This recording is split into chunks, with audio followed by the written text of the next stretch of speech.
Oh man, you guys caught me rocking out again. I just had to take a bite out of that song because it was so good. I just love that opening sequence. And of course, our Apple Bite Leslie, or Les, like I like to call her, or Sister Soldier, she did that all for us. And I'm even talking to her about working on a written opening sequence. So let's see where that goes.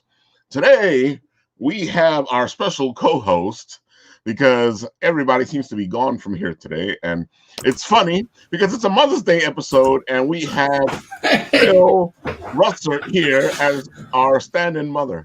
Well, I've been called a mother before.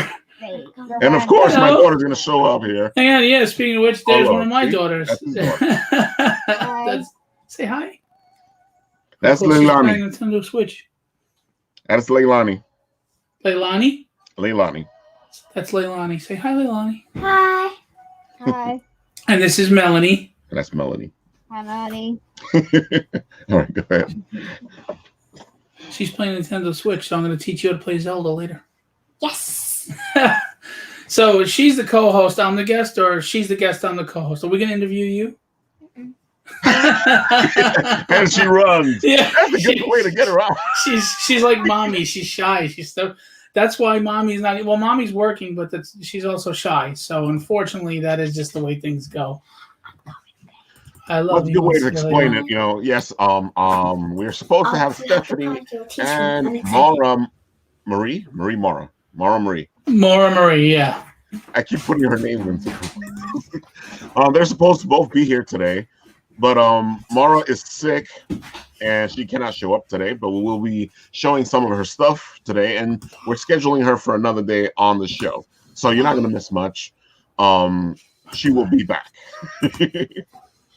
Come here. This is my other one. This is my Kaylee Bear. Hey. You can't see Wave and Wave up here. Whatever you see in there is what we see. Okay? Okay. So... these are the two greatest creations my wife did, right? Exactly. That's the best art she ever created. And they are a work of art. He said, you're a work of art. Thank you. And I call you a piece of work.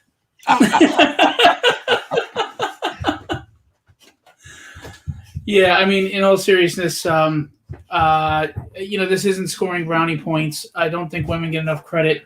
Right. I mean, they go through things we never go through physically, at an early age, and then to give birth, and then to go through all that, and then their reward is menopause when they get older. They don't get to retire, they don't get to settle down with their bodies. See you. Bye, love you. Love you too. And I mean, seriously, what they go through, working while pregnant or working, those moments every month. I mean, imagine if we had to. If we'd be complaining and moaning and Oh, definitely. We get sick and we're already like, oh my God, I'm dying. I know. I mean, no, they really don't get enough credit. And the funny thing is, I've never met a woman that realized how great they were, how beautiful they were, how wonderful they were. So hats off to mothers. Hats off to women. I agree. I completely agree. Women, you do not get enough credit for all the stuff that you do. And sometimes men take the credit for half the stuff that you do. Look, there was a saying, for every great man, there's a woman behind him. No, for every great man, there's a woman next to him. Exactly. There's a partnership. Good men are usually lifted by great women. So, but one of my favorite lines of all time in The Crow is from The Crow, and it's, "Mother is God on the lips of children." That makes sense. That's beautiful. That's a beautiful saying. Yeah, you don't get any closer to being that than being a mother. I mean, you carry, you sustain, you support, and you give birth. I mean, you create life. So happy Mother's Day to everybody tomorrow. Happy Mother's Day, people. And that's why we wanted to do the special show, because we wanted to show how creative you guys are. Hey, look, it's John Ottinger.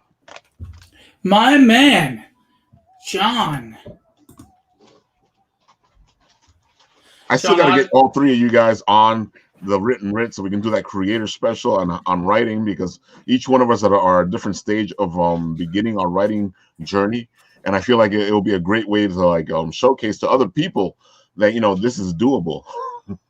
That would be awesome. And as far as John Oninger, I had him as a guest recently. First of all, he's a very interesting man, Oh, and his definitely. talent level is just through the roof. And he's a very kind man as well. So I always wish him the most success. He's an awesome dude. What I didn't know was that he was friends with the guys from Amerikaije, and I was like, what? Because they're like, oh, we know Edgar? John for ages. Oh, I didn't know that. Okay. Yeah, I didn't know that either. We just interviewed them on the Written Writ like Wednesday because I was trying to help them out with their Kickstarter, and I was like, oh, well, we know John Oninger because he showed up and said hi, and he said that the reason they got into it was because they met with John like in at the con in California. Oh, I didn't know that. Meanwhile, he's making me laugh. He's like, he's pretending like he didn't know tomorrow was Mother's Day, or maybe he didn't. He's not pretending, but I'm glad we helped him out because he would have been in major trouble if we didn't. I feel like this is every father today going, what? Because I mean, seriously, because we don't want him like the beginning of the Flintstones where he gets kicked out of the house and the door is slammed on him. You know.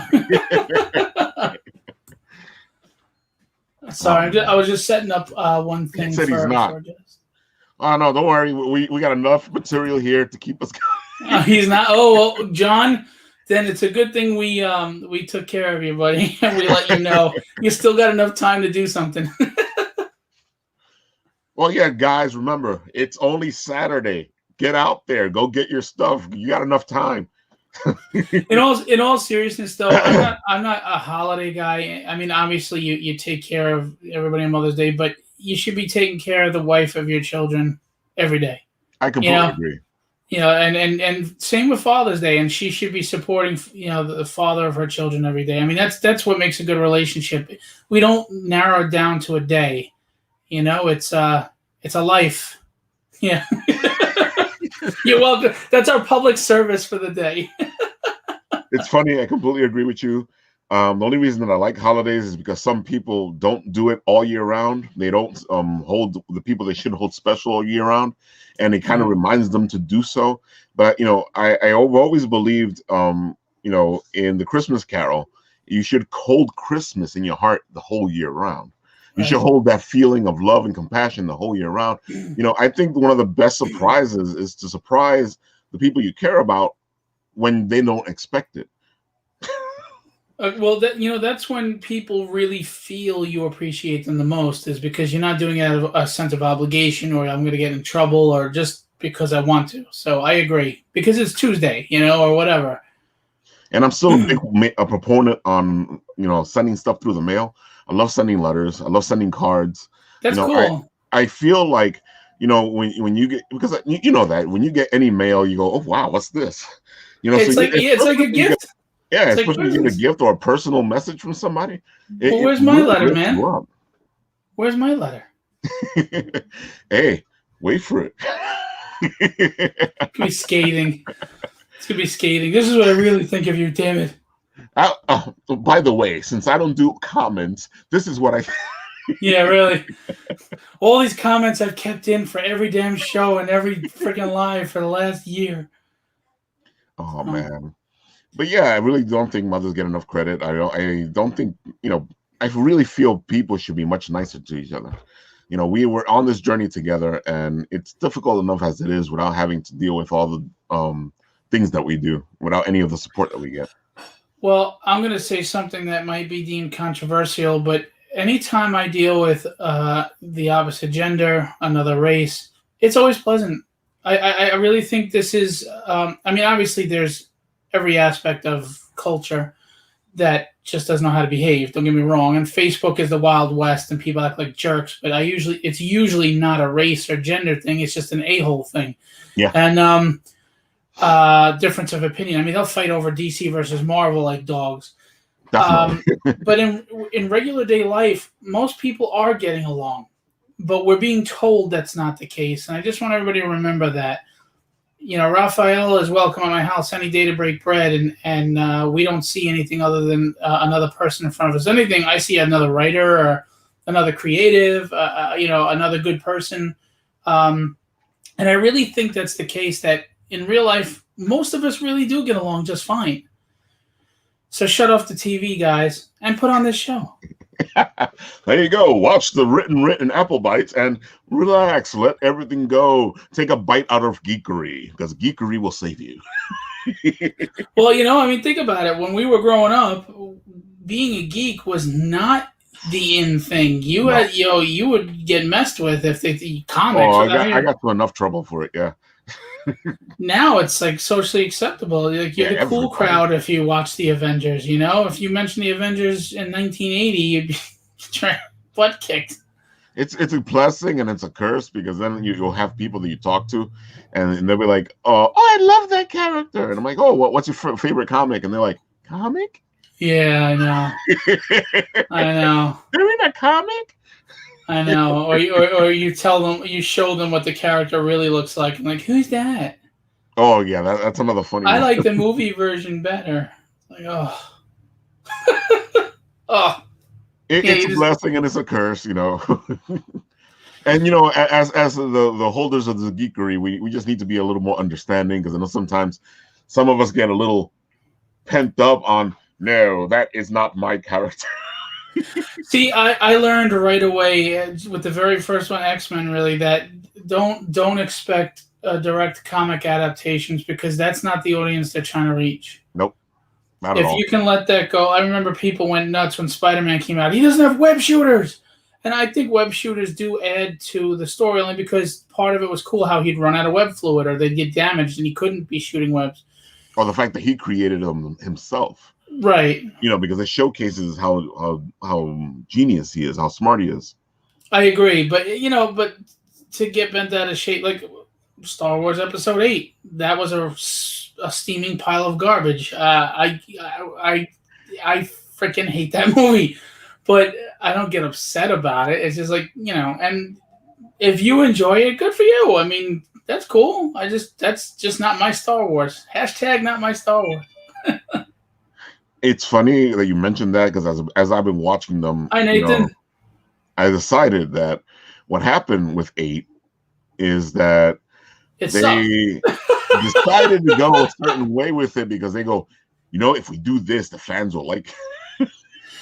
I think, well, if you look at the themes that he kept putting out there, Rian Johnson, it was, get rid of the old and bring in the new. So all he was telling you is, get ready for my trilogy that Disney's going to let me have. So let me kill off all the characters you loved and built this franchise, so we can move forward with the crap we want to put out. That's what that movie was. It was a commercial and a segue for him to get his trilogy out, and it backfired because now he don't have it.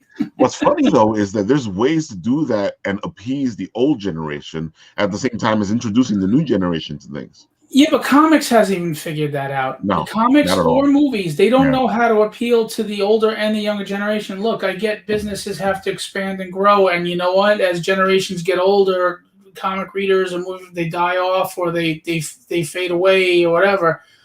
You want to constantly have new readership, but there's a way to appeal to both. There is. People. You can't alienate the people, the diehards that got you here, especially since they're the ones that are going to lay out the money for that. And you're seeing that in the comic industry. That's why sales are suffering, because the people that enjoy the movies, they really don't care to read the comics. You're not bringing them into the comics. They're not. You might get like a small percentage of the movie people into the comics, but the whole thing is that the movie people like the movies. Right. And the movie, we know this as people who watch both. The movies and the comic are two totally different things. And enjoy them differently. What's up, Shadow Rabbit? There you go, Shadow Rabbit. Hey! But yeah, I mean, I think it's hard for them to differentiate the two and enjoy them both. Back at you, man. Enjoy them both for what they are.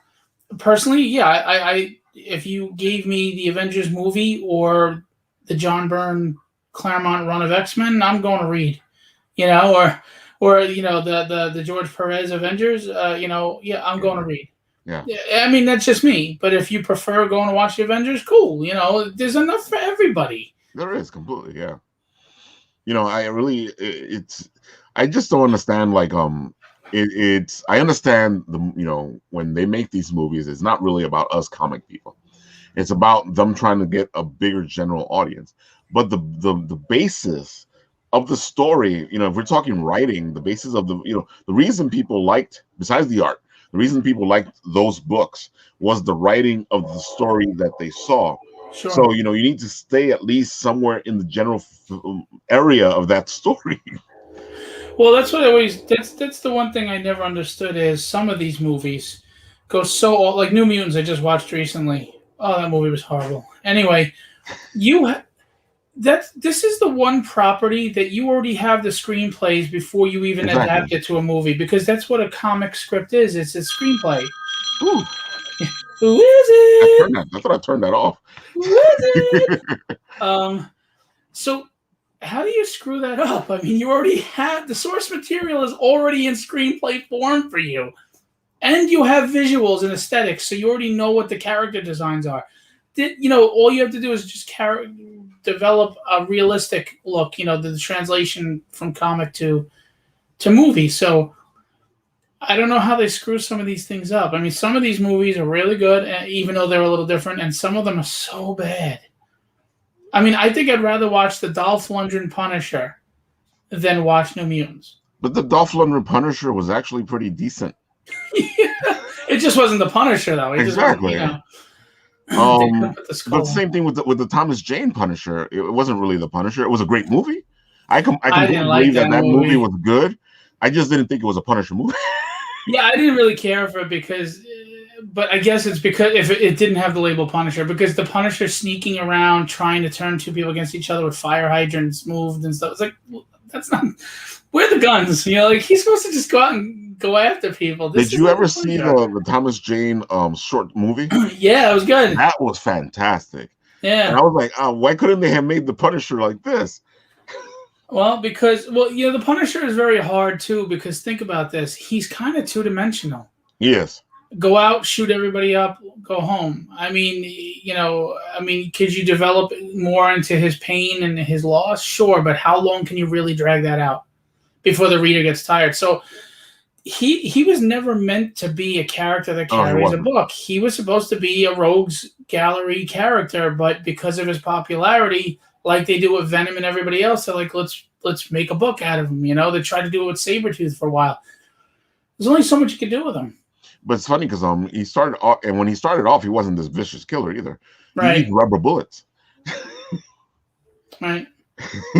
Well, they everybody changes the story and adapts because you got to make them relevant. I mean, that's really all it is about how to make a character relevant. Look, it's Nate. Hey, Nate, how you doing? Or Nat. You know him as the intern, who's not the intern anymore. Oh, he's not an intern anymore. No, he's just part of the Bitten Apple now. Oh, good. Oh, he graduated. He did well. He's not the rookie who gets to carry all the bags. Gotcha. Exactly. Yeah, but I completely agree. We me and you have had this discussion offline, and we've been discussing about doing it online. And I think my best example of this is the Phoenix Saga. How can you have the Phoenix Saga without the love between Cyclops and Jean Grey? Right. Then it's not the story that you're telling another story. You're not telling the Phoenix Saga that once you take that component out of there, it turns it into another story. Oh, I agree. They've done it like 3 or 4 different times, and it's never been about those two characters. First of all, I agree with that 1,000%. Second of all, the Phoenix Saga, there was build-up to it. Even the other stories that were going on before it, there was build-up. So it's very hard to just, boom, it's the Phoenix Saga. Like the way Marvel built up its series around Thanos is what you would need to do with the Phoenix Saga. Yeah, completely. In my opinion. And also, I never thought, they still haven't cast Jean Grey properly to me. I agree. Famke Janssen was not a good cast. She's leaving. Bye. Have a good day. Have a good day. So yeah, and I actually liked. She said, "Have a good stream." Thank you. I liked James Marsden as Cyclops. By the way, I thought he was a good cast. I felt like he was brooding enough. He had that whole aspect to him. I agree. I didn't like Hugh Jackman as Wolverine. Everybody wants him back. I'm like, I'd rather them recast. I think he's I like him. Like, he seems to be a good guy the way he carries himself, and he's very talented, but he's not Wolverine. He's 6'2", and he's women find him attractive. So I don't get it.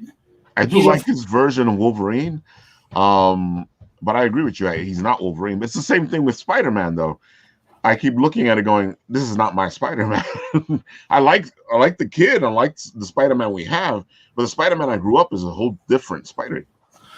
Well, the funny thing for me with Spider-Man is I liked the Raimi movies the best, but I like this guy as Peter Parker better. I agree. Because, he's younger, so it's a little more towards the Ultimate Spider-Man way of things. This was the scene that told me this kid was right to be Peter Parker. In the first Spider-Man that he did with the Vulture, and the building collapses around him, and he's trapped, and he's panicking, and he's crying. That was a great scene, and that to me said this kid can do it. What ruined the movie for me to a degree is all the tech crap. It wasn't Spider-Man. Spider-Man doesn't have tech. I mean, I know he's had the Iron Spider and stuff, but the love of Spider-Man was that he was fallible. His web shooters could go at any time, or he was relying on just his agility and his abilities. Tech. Yeah. And you could give anybody an iron suit, and now all of a sudden they're elevated. It's like, do you really want to see Wolverine as War Machine? No. Can you imagine that? Marvel's working on it right now. Exactly. Hey, you heard what they said? Wolverine is War Machine. We can do this. All right. See, like the Punisher getting the War Machine thing, that kind of makes sense. Yeah, because it's a weapon, and it's a tech weapon, and he uses weapons, and he's a normal man. That I think is kind of cool. I can see that. Yeah, I completely see that. Yeah. I would love to see the design on that too, because the skull will be on there. Well, didn't they do it though? I think they did. I kind of slightly remember it in the back of my head. I think it was a skull on the face, and I'm not sure, but because I don't really read much anymore. But the new stuff. But that's cool. But I get you. I understand, and I agree with you with the Spider-Man. I think this kid is Spider-Man. He's great. I love the actor that they have for it. The storyline with the whole Tony Stark aspect of the thing, I think takes away from it. Only for me, I'm not going to say that it's bad. I just don't like the aspect of the fact that this Parker is more of his protege. Well, let's say it this way: the Parker I grew up with was a self-made man. This Parker is being made by the things that are happening around him. The Parker I grew up with made his own web shooter, made his own costume, made his own. He dealt with everything on his own. He was a loner for a long time. He didn't join any team. It was just him trying to deal with his life and being a superhero at the same time. And that's what I loved about it so much, was because I came into Spider-Man when I was a teenager, and I was like, whoa, this guy's going through the same things I'm going through. And that's the thing. He was the most relatable character. It wasn't his power set so much that made him great. It was that he struggled to pay his rent, and he was bullied at first, or that he had everyday life worries, and like you said, he had to figure it out on his own. You take away his struggles when you give him the mentor, because the whole point is he didn't have a mentor. Uncle Ben was killed. But now you're giving him an Uncle Ben figure in Tony Stark, and then Tony Stark's giving him the tech that just elevates his abilities, and then he didn't have to figure it out. It relieves him of his struggles and makes him less relatable. But you saw what they had to do. They had to bring it all the way around and all of a sudden give him those struggles. They had to give him the whole Jonah Jameson thing again. They had to give now he's coming into those struggles now after all this other stuff. And I'm like, all right, I can see what you guys are doing. Like I said, it's not a bad story. It's just not the Spider-Man that that I'm used to or that I grew up with. But I like the story, so I'm not going to say anything bad about it. Yeah, I didn't really care for the Mysterio one. Homecoming, it wasn't. See, that one bothered me only because it feels like he's pining for another father figure. Right. I'm like, you did the Tony Stark father figure thing, fine. I don't think after that he's going to be pining for that father figure. Or just even if he would be in real life, the audience doesn't want to just keep seeing that over and over again. It's done. The trope has been done. But For me, the problem with it, this is my problem with Marvel in a lot of ways, and in some ways it's not. I don't care if you want to change the characters or do like the Miles Morales version or whatever, because Miles is a good character.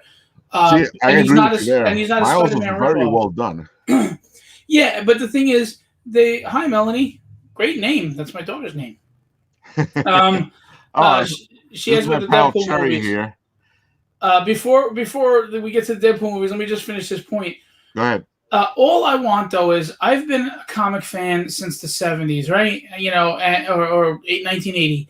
I just want to see the version that was out there in my generation once on screen done right, and then you could do whatever the hell you want. But people get mad at you when you say, well, I want to see the Peter Parker Spider-Man. We just want to see it done right, and then let's move on. Or you got the Peter Parker Spider-Man, but then they did Spider-Verse, so you get to get Miles Morales. So everybody, we get to experience that character. I'm not against changing up characters per se. Just let me see the one I grew up and loved first, and then you can mess with it however you want. That's all. I agree. And it's funny, I know DC does it well with their animated movies. I would hope that Marvel would take all this beautiful stuff they have and make them into the animated movies so we can actually see what we love. Exactly. Who's that? She's got the same name. Look, Melanie, it's Melanie. Melanie, this is Melanie. Melanie, this is Melanie. No, and that's the one thing I was surprised about is that, and then we'll get to the Deadpool question, right? When Disney announced that they own Marvel, I thought this was going to be awesome because we were going to get an X-Men animated movie like DC does, but with Disney animation, and I was excited. And they just never did it. They never did it. I thought it was a given. I got to give respect to DC and their animated movies because they're fantastic and they stay true to the stories that we grew up reading. Hey, look, Melanie says hi, Melanie.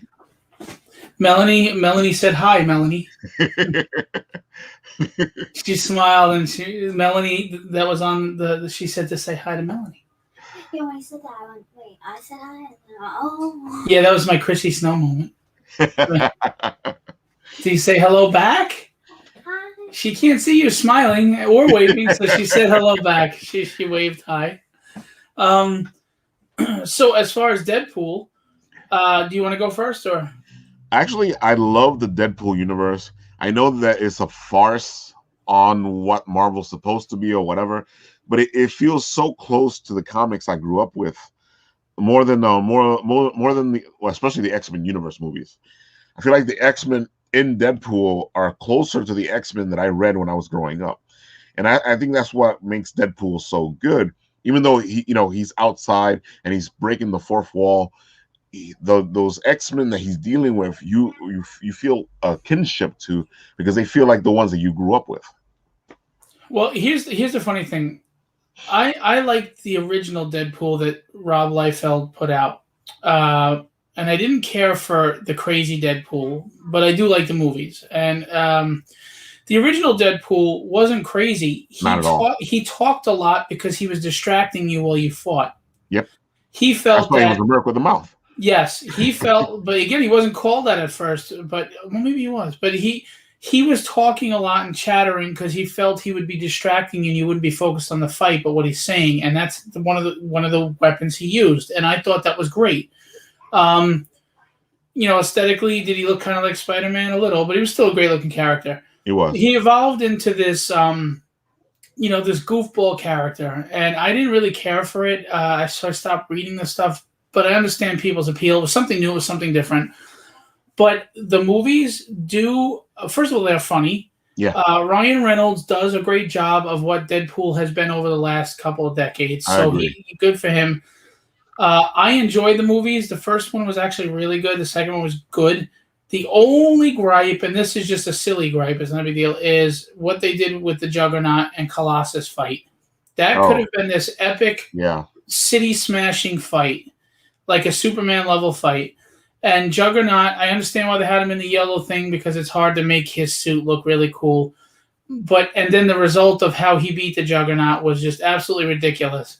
And by the way, if the Juggernaut is walking towards you and Cable shoots him with a gun, it's not doing anything. He's the Juggernaut. That's his power. One of his powers is once he's in motion, Right, he's unstoppable. Stop the Juggernaut.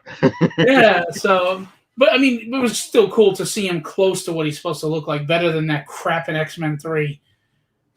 I don't talk about X-Men 3. It doesn't exist.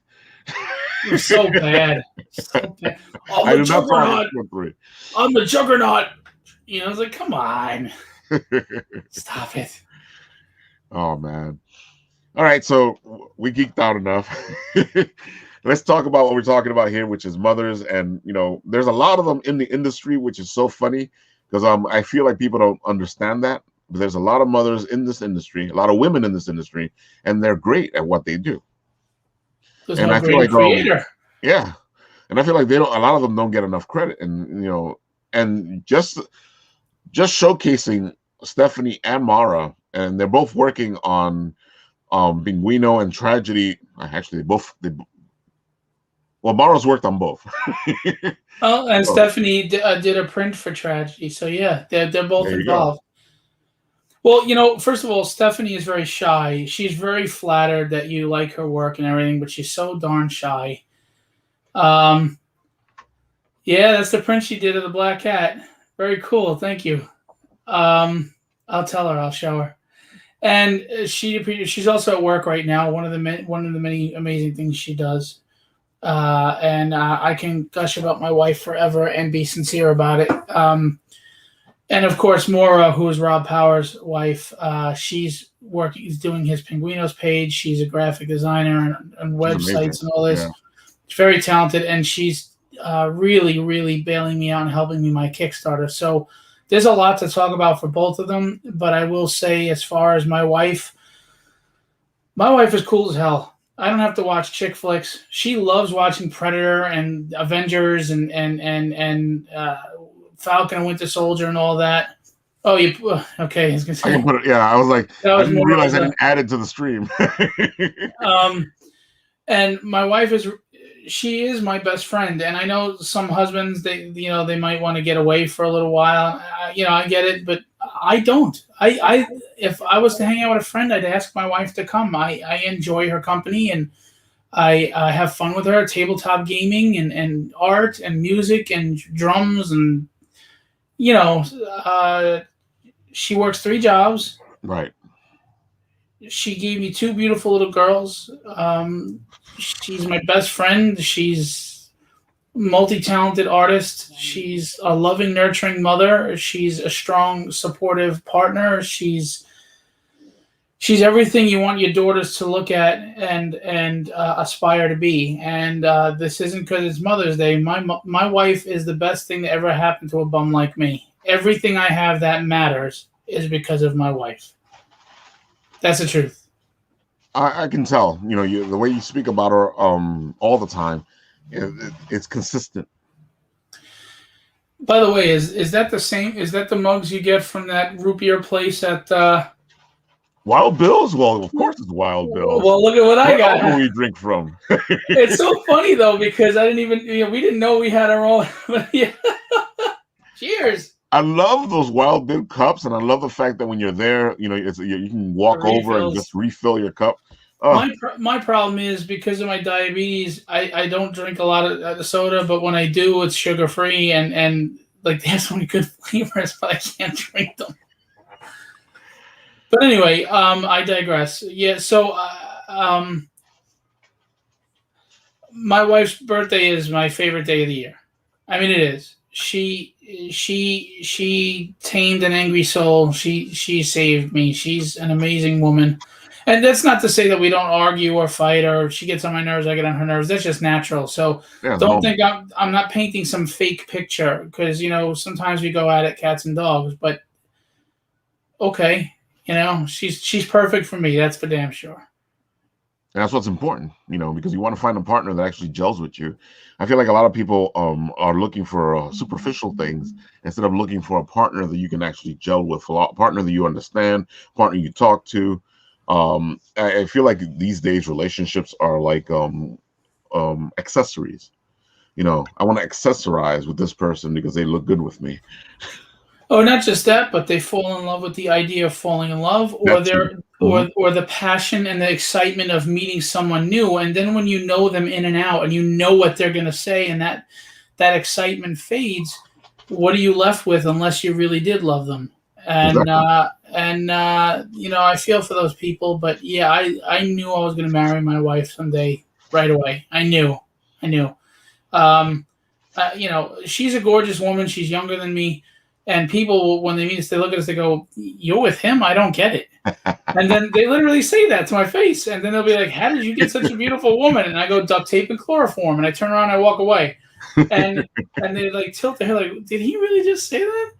And she used to get mad. She's like, "That's so rude. Why doesn't that bother you?" I go, "Because I win. You go home Right, with yeah. me." They want what I have. They're jealous. I don't. I win. I get to go home with a beautiful woman who I love more than anything. Do you think I give a crap what they think about me or what? The fact that they don't understand why you're with me is why they don't have it either. That is true. That's a good point.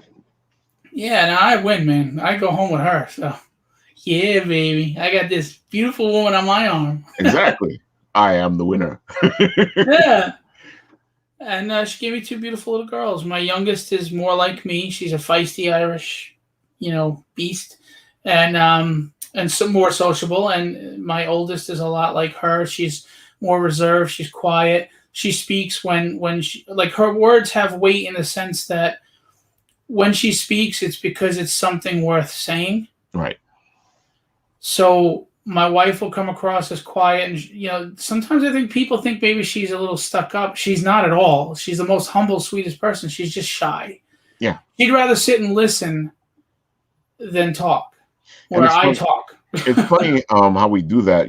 Like it like let's say it like this. I am a very shy person.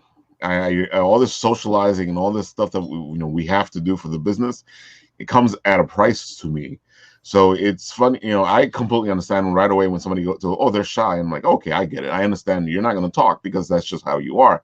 It's not you're being rude. It's not none of that. Sometimes you just don't feel like what you have to say is important at the moment, or you're waiting for the right moment to say what you think needs to be said, or it's just something we do. We sit back and we watch. As shy people, that's how it is. We sit back, we watch, we throw in things when we think we need to throw in things.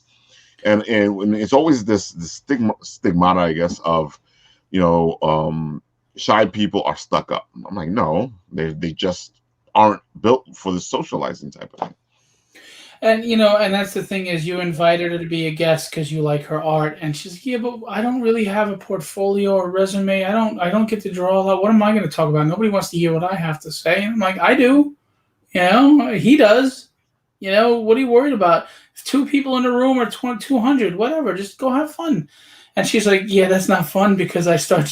She's like, "I've been shaking on screen, so why put her through that? Exactly, yeah. And we've So done it before when we've done our Bitten Apple interviews. I'll run into certain people that they're in the industry, but at the same time they're shy or they just don't like being in front of the camera.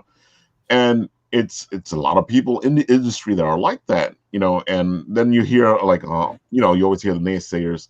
Well, if they're in the industry, shouldn't they be used to it? No.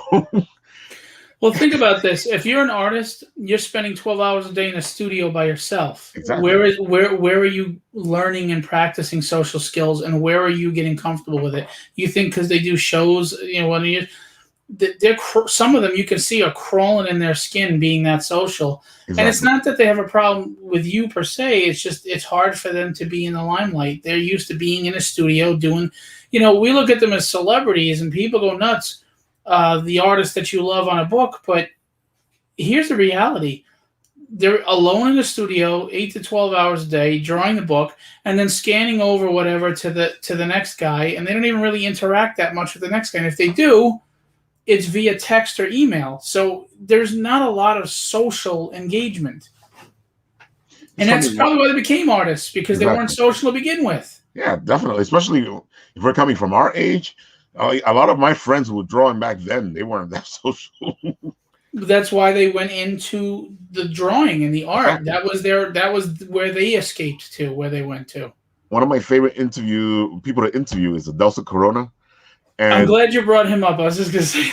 I had a feeling you were going to mention him because I know you know that as soon as we get him onto the screen, he gets all weird and funny. But he's so great to talk to off the screen.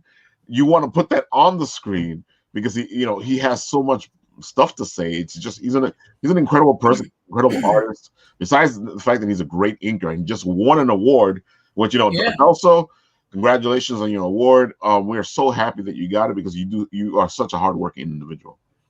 He's really coming into his own. Like he always had a following. He's been, it's not like he didn't have a resume, but now he's really getting up into the star status. And I joked with him the other day. I texted him. I called him a star. I said, "You're congratulations, you're a star." Blah blah blah. And he laughed and he was like, "Yeah, star." And he played it off, but he really is at this point getting to the point where him and Brett Booth are the Scott Williams Jim Lee tandem, and I'm happy for him. He's a humble guy. He's used to being in a studio all day, living alone in Florida, and so it's not easy to just engage like that. But when you talk to him one-on-one, oh my God, amazing! Yeah, you're just hanging out talking with a friend, So I agree. Yeah, especially I know us Dominicans get that whole we're sociable all the time thing, and he's my Dominican brother. But he's great. It's like it was so funny to watch him when we were talking in person to when we were talking on camera, and I'm like, oh, okay, I get this. I understand you. And again, we don't need to rehash it, but I met you for the first time in front when of you came to interview Adelso, and I was there talking to him. So that's the link, man. And So of course, I had to him. mention Adelso, especially because of that. We're here together because of Adelso. It's true. Yeah, it's true. But I'm happy for his success and his I'm completely happy award, for him. and just he's working on some dynamite books, and he just does incredible inking, and he's also an excellent artist. I have artwork from him, so. Oh yeah, I remember mentioning to you a while back that I wanted him to do something for me, and he realized that I've been saying stuff on my messenger for a while to him. He goes, "Dude, I am so sorry, I didn't see this. I get so busy, and the messenger is so full of things that I didn't see this over here." But then he gave me the email and goes, "Just hit me up and we'll discuss whatever it is you want to do." And I'm like, "All right," because it's one of the characters that I've been working on for a while. Yeah, he's back here. He did Polaris.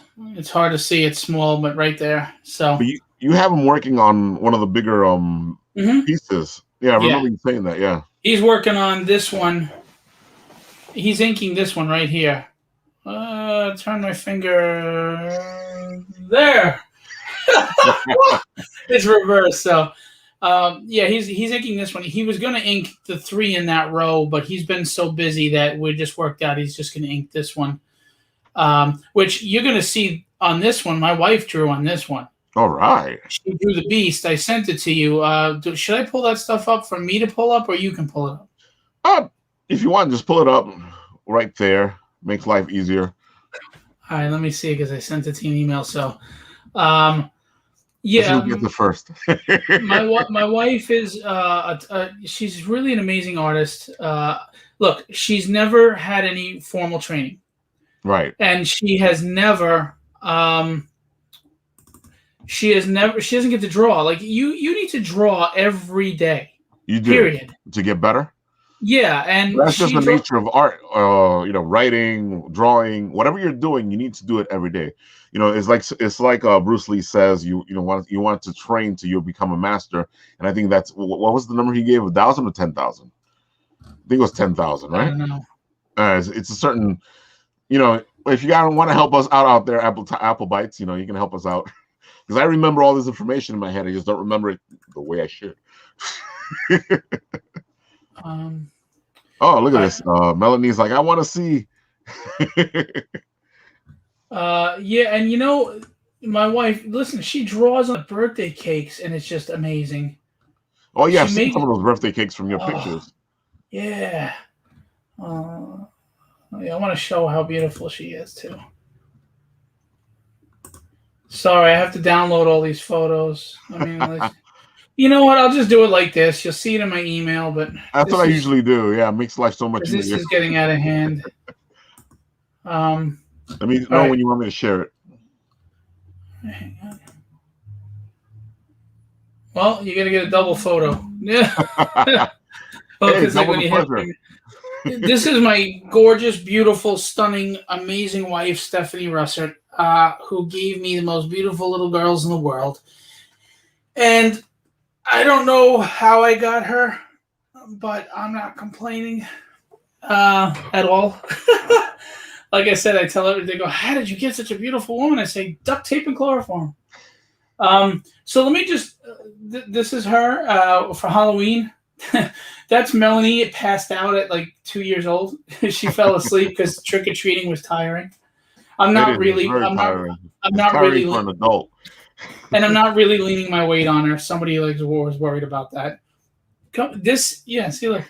This is the young lady now at 9. She turned 9 last week or 2 weeks ago, and this is you. Look at you, face down, passed out. You would too, yeah. And Kaylee got cut off in the picture. My Supergirl wife, gorgeous woman. This here is, Wow. sorry about the reflection.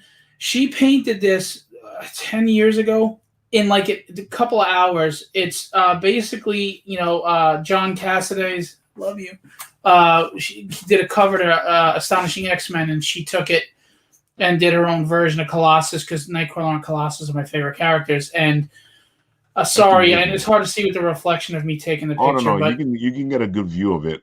It's beautiful, actually. it's a painting. Yeah, she painted it with acrylics. It's just, she's so good. It's my favorite piece of art, and I own a lot of original art. It's my favorite piece. So just the way she used the negative space to show, glare, to help accentuate glare. Yeah. Off his metal and everything. I mean, look at this negative space. It's just black. She didn't do anything there. You see, it was a black background. Or here, it's like knowing what to leave and what to carve around it is just, to me, is incredible. That's always been amazing to me, because you sit there and you look at the art. You don't realize that these guys are actually looking at the aspect of lighting, looking at the aspect of how things are working in the universe in order to put it all into this painting or drawing or whatever art you're looking at. And that concept just like blows my mind. Yeah, honestly, and if you look at it compared to the original cover, you're like, oh, wow. Let me see. This is her sense of humor. She's shy, but humor. Yeah, you can laugh with her, and she doesn't really need those. Just so you know. There goes the print. Yeah. Yeah, this is the print that you showed. That she. By the way, I still have some of these. I give away for free at my tables. I'll be at Garden State Comic Fest. I'll be giving away her prints for free. They're like 9x12. We like to give them away to family members, kids, and we, of course, I know that a lot of people like her sexualized. But I was never even before I was a father, I didn't like the sexualization of women, because women's power, we're teaching everybody that women's power is through their sexuality and through their cleavage. And look, if that's your thing, I don't care. But it's not what I want to portray, like with tragedy. A woman's strength and power is so much more than just her looks and cleavage. I mean, yes, it's kind of like the dangling carrot to allure men. And it's a natural thing in the animal kingdom. So believe me, I have nothing against that stuff. It's just not what I look for in my superheroes. Right. The same way I don't want Superman with a big package popping out. I want. I agree with you, though. It kind of takes away from the character sometimes, where if you're just sexualizing her the whole time, you want to get a more in-depth look at this character. You want to see what they can do, who they are. And sometimes, if you're sexualizing them that much, it kind of gets hard to show that. Yeah, it gets lost in it. And to be honest with you, a lot of women don't get it. You could be extremely sexy and just wear sweatpants and a t-shirt. I agree. It's not about what you're showing off, because at the end of the day, we all know everybody is pretty much get the same kind of aesthetics. Exactly. I may know what the gift is, but I still like it wrapped. I agree with you. Mystery is great. I'm big on mystery and wrapping and unwrapping. and as you can see, she's a drop-dead gorgeous woman, but she's modest. She doesn't, she doesn't need to do all that, And I'm not putting any women down that do. Good for you. If you got it and Yeah. you want to If flaunt you, it, flaunt it. yeah, because each person has their own power in their own way. If that's the Right. power you feel, then that's the power you feel. Right. But for superheroes, like we made it modest. She doesn't have the cleavage out. We want kids to be able to come and enjoy the art, so we didn't want to do So here's a that. question that I was going to ask her because she has a very 80s feel to her art. It reminds me of that beautiful 80s art that we grew up reading through. Is it because that's what she saw herself, or what's her process? Well, despite the fact that she's 14 years younger than me, she was brought up by her father loving classic stuff, and like she loves old black and white movies on TCM and stuff, and but she also loves 80s pop culture. We enjoy the same music, we enjoy the same movies, we enjoy the same era of 80s stuff. So that's kind of why, despite the age difference, we get along so well. Is that she's very mature for her age, and she has that in her already. Right. Like the kids watch Thundercats in the 80s and Silverhawks and all that. Best era. So I think her style subconsciously reflects just where her heart is. This is a birthday cake she literally drew with a toothpick and so used food coloring. I love that. It's too cute. I wish I could have found the Hulk one she did. She did a Hulk and a Wonder Woman, and they're so damn good. And she spent hours to do this because that's the mother she is. This was for Melanie's, or was it? No, this is Kaylee's birthday in March, and she spent 4 or 5 hours up until like 3 or 4 in the morning, and then was up at the crack of dawn to put up decorations and get the party going, getting ready. And that's the mom she is, That's the mom she is. So, and she has the artist in her. Oh, this is beautiful. I know. I love this piece. Look at that. That is so beautiful. Look at that. She did it with a crayon. Wow. With a crayon. That is just amazing. She did it with a crayon. So, yeah, I mean, that's such a cool picture. I think it's really sweet. I told her she should make prints out of it, and we can give that out to kids. I agree. You remember this one, right? Yeah. You can make it so that it doesn't have the color in it, and give it out so kids can color it. That's true too. Yeah. This is part of what she was working on as a Christmas gift, which unfortunately hasn't been worked on in over a year and a half.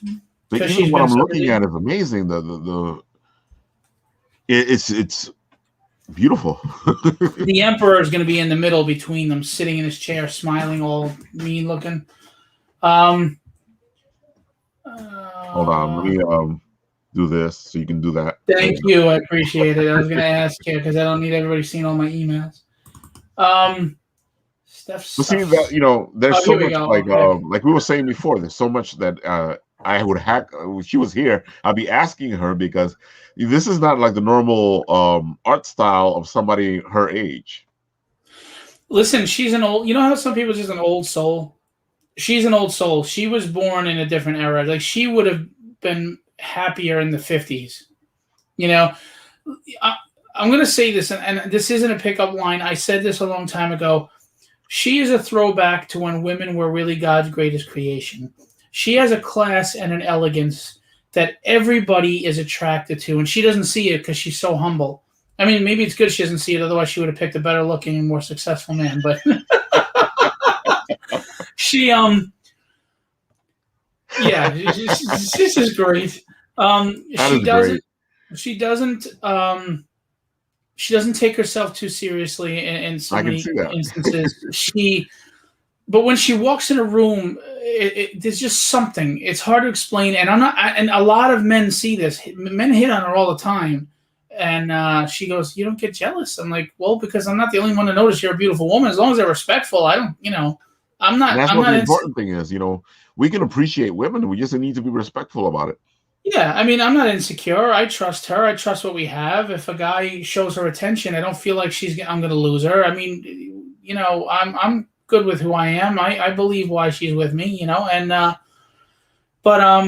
there have been a few disrespectful people that I have to deal with. But anyway, it's just the way it is. She doesn't even know people are hitting on her half the time. I got to tell her. She just doesn't realize how amazing she is. I love her so much, and she's an amazing mom. She did this for fun, like a year, 2 years ago or something. There was a period where she drew, I think, maybe once a week a little bit, and then Nice. it's too much. She can't. She took this out of a D&D book that I have because I do, role playing, Of which course. she loves that too. Me and Melanie likes D&D. We role Yeah, I play. remember you saying that you guys were doing your own family D&D. Yeah. So she drew this ogre. I mean, look at the detail. It's amazing, yeah. She's just, and it's sketching while she sits and watches TV. See, that's one of the things that like one of the reasons I wanted to do this Mother's Day special is because, I feel like when not like I'm not going to stereotype it and say that this is how it is for everybody, but I feel like with women, they still are mothers, and at the same time they're doing whatever they need to do, their art, whatever it is, and sometimes they have to sacrifice their art for their children. And I'm not, like I said, I'm not everybody does this, but I feel like the majority of time when you're a mother, there's so much that you need to do, while you're doing what you love or what you're doing, or your job or whatever it is, and you're balancing all that stuff at the same time. As fathers, we tend to get the go pass because we're not expected to be taking care of the kids. Not saying that some fathers don't take care of their own kids, but it's just that as fathers, we're like, well, yeah, your wife is taking care of the kid on the side, so you're able to pursue whatever it is you want to pursue. And I feel like it's so much of a sacrifice for women when they're trying to pursue what they love, and sometimes they can't. You know what I think it is too, though, and this is how it is with me. I'm hands-on. I love being with the kids. I try to do what I can, but yeah, I'm juggling a lot. And at the time, I was working 4 or 5 jobs. You know that when I was trying to get one of the conventions, and she was working less at the time. Mothers have this just natural. I mean, and it's just instinctual because they grew the baby and they gave birth. Exactly. No Which is matter how already many. amazing. No matter how many jobs she's doing, she is jumping in to be there to do whatever she wants to. So even if you say, look, take a day, sleep late, I'll handle the kids, she gets up anyway and she's with the kids. She just, doesn't care. Oh, thanks, John. She moms, they don't take the break you give them. They're still there, they're still there. So then a guy goes, well, all right, shit, then I'll go back to sleep. Which is what usually happens, yeah. I mean, they just want to because they love their kids and they nurture so much, and I think women have more patience for children than men overall. One of the best jokes I've ever heard was, people should name their kid Gotham. That way, when the baby's crying at night, the mother can turn over and go, "Gotham needs you." That's great. Great. This was just a drawing. I kind of think it would make a really cool looking Nightwing. She was just drawing in general, trying to do a dynamic pose, and again, she was just sketching while watching TV. It worked. You can actually make this into a couple of heroes. I agree, but I love Nightwing, so I was like, making a Nightwing, and maybe she will someday. It's been sitting. I mean, some of the stuff is years. She does not get to draw. I mean, she does not draw. Imagine going in cold. As busy as she said she is, yeah. Imagine going in cold and you could put this on paper. Are you kidding me? I couldn't even put a stick figure in this pose. And that's why, like you were saying, there's a reason I wanted to talk to her because this is just amazing. This is, this is the talent that you don't see most of the times. That's the original, right? Yeah. Yeah, I mean, look, she's never had formal training ever. She is never. That's a lot right there. Yeah, I mean, how many? And I don't mean this to sound mean, but there are people that are out there on the internet right now trying to make a living on art, and they're not there. I know. And she obviously has growth, she can look at, but for never drawing, imagine she drew every day just for the next year. What the hell she'd be putting out? Oh yeah, definitely. You can see that her she'd have an improvement in growth very quickly. But she doesn't trust herself. This is it's after Ron Lim. Like she didn't. This is not Lightbox by any means. But she did look at the reference and draw it from looking at it. Look at that Thanos. I mean, Jesus. Again, I promise you, I swear to you, this is not Lightbox. You can even tell because if you look at the original image, she added to the legs and the arms. because it was cut off here and it's cut off here. She looked at the image as reference and she just recreated after Ron Lim. Wow. Thanos. And then she took a totally different surfer picture and then she just drew it and put it together as a gift for a friend. That alone takes work because that means you're putting two different types of arts together in the same drawing, which is amazing. And this angle is very difficult to portray the surfboard properly. This is a hard angle for people, you know. I'm sorry. This is really good. I would love to. I wish my friend would get this inked someday. Ink a blue line, and I might ask him if I can do it. Scan it and do a blue ink the blue line because this is just really good. And we'll make sure to add after Ron Lim. It's because it was a gift to somebody. But if we would ever, we would never sell it. But we would say after Ron make it into a print. Yeah. Well, she won't sell her art. She feels nobody's gonna buy it. And it just, this is part of what my character tragedy, I'm going to be honest with you, a lot of it is this woman right here. I can see that, yeah. She doesn't realize how beautiful, how strong, how powerful, how capable, how awesome she is. And that's part of the struggle that women go through. I mean, men too, but we're talking about Mother's Day, so we'll talk about women here.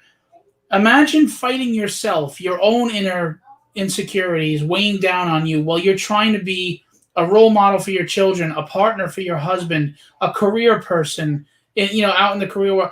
That's a lot of pressure and weight for a woman to handle. Right. I mean, men, do we have insecurities? Sure. But sometimes it's a little easier for us to just grunt work it through. I agree. And do what we have to do. You can just fake it. Well, also look at us as role models to our children. Men, we're supposed to be kind of a little detached in the sense of get tough, get rough, where the mothers are the ones that have that patience to be nurturing on every level and supportive. I mean, to the point where sometimes I tell my wife, you're really letting her get away with a lot of stuff right now. I know you gave birth to her, but sometimes tough love is necessary, Well, you know how it is. You have to have the balance. Somebody has to be the good cop. Somebody has to be the bad cop. They look really good, and I bet that they look nice in person. I bet the crayon one looks super soft. It does look super soft. It looks like there's actually stuffed animals right there on the page. It's so cool. But thank you for saying so, Melanie. I'll tell her that you said that. She would really, and she gets. See, Stephanie, people like your stuff. You're good. See, she'll hear you, and she'll believe that you really like it, and she'll feel humble and kind of embarrassed and shy, but.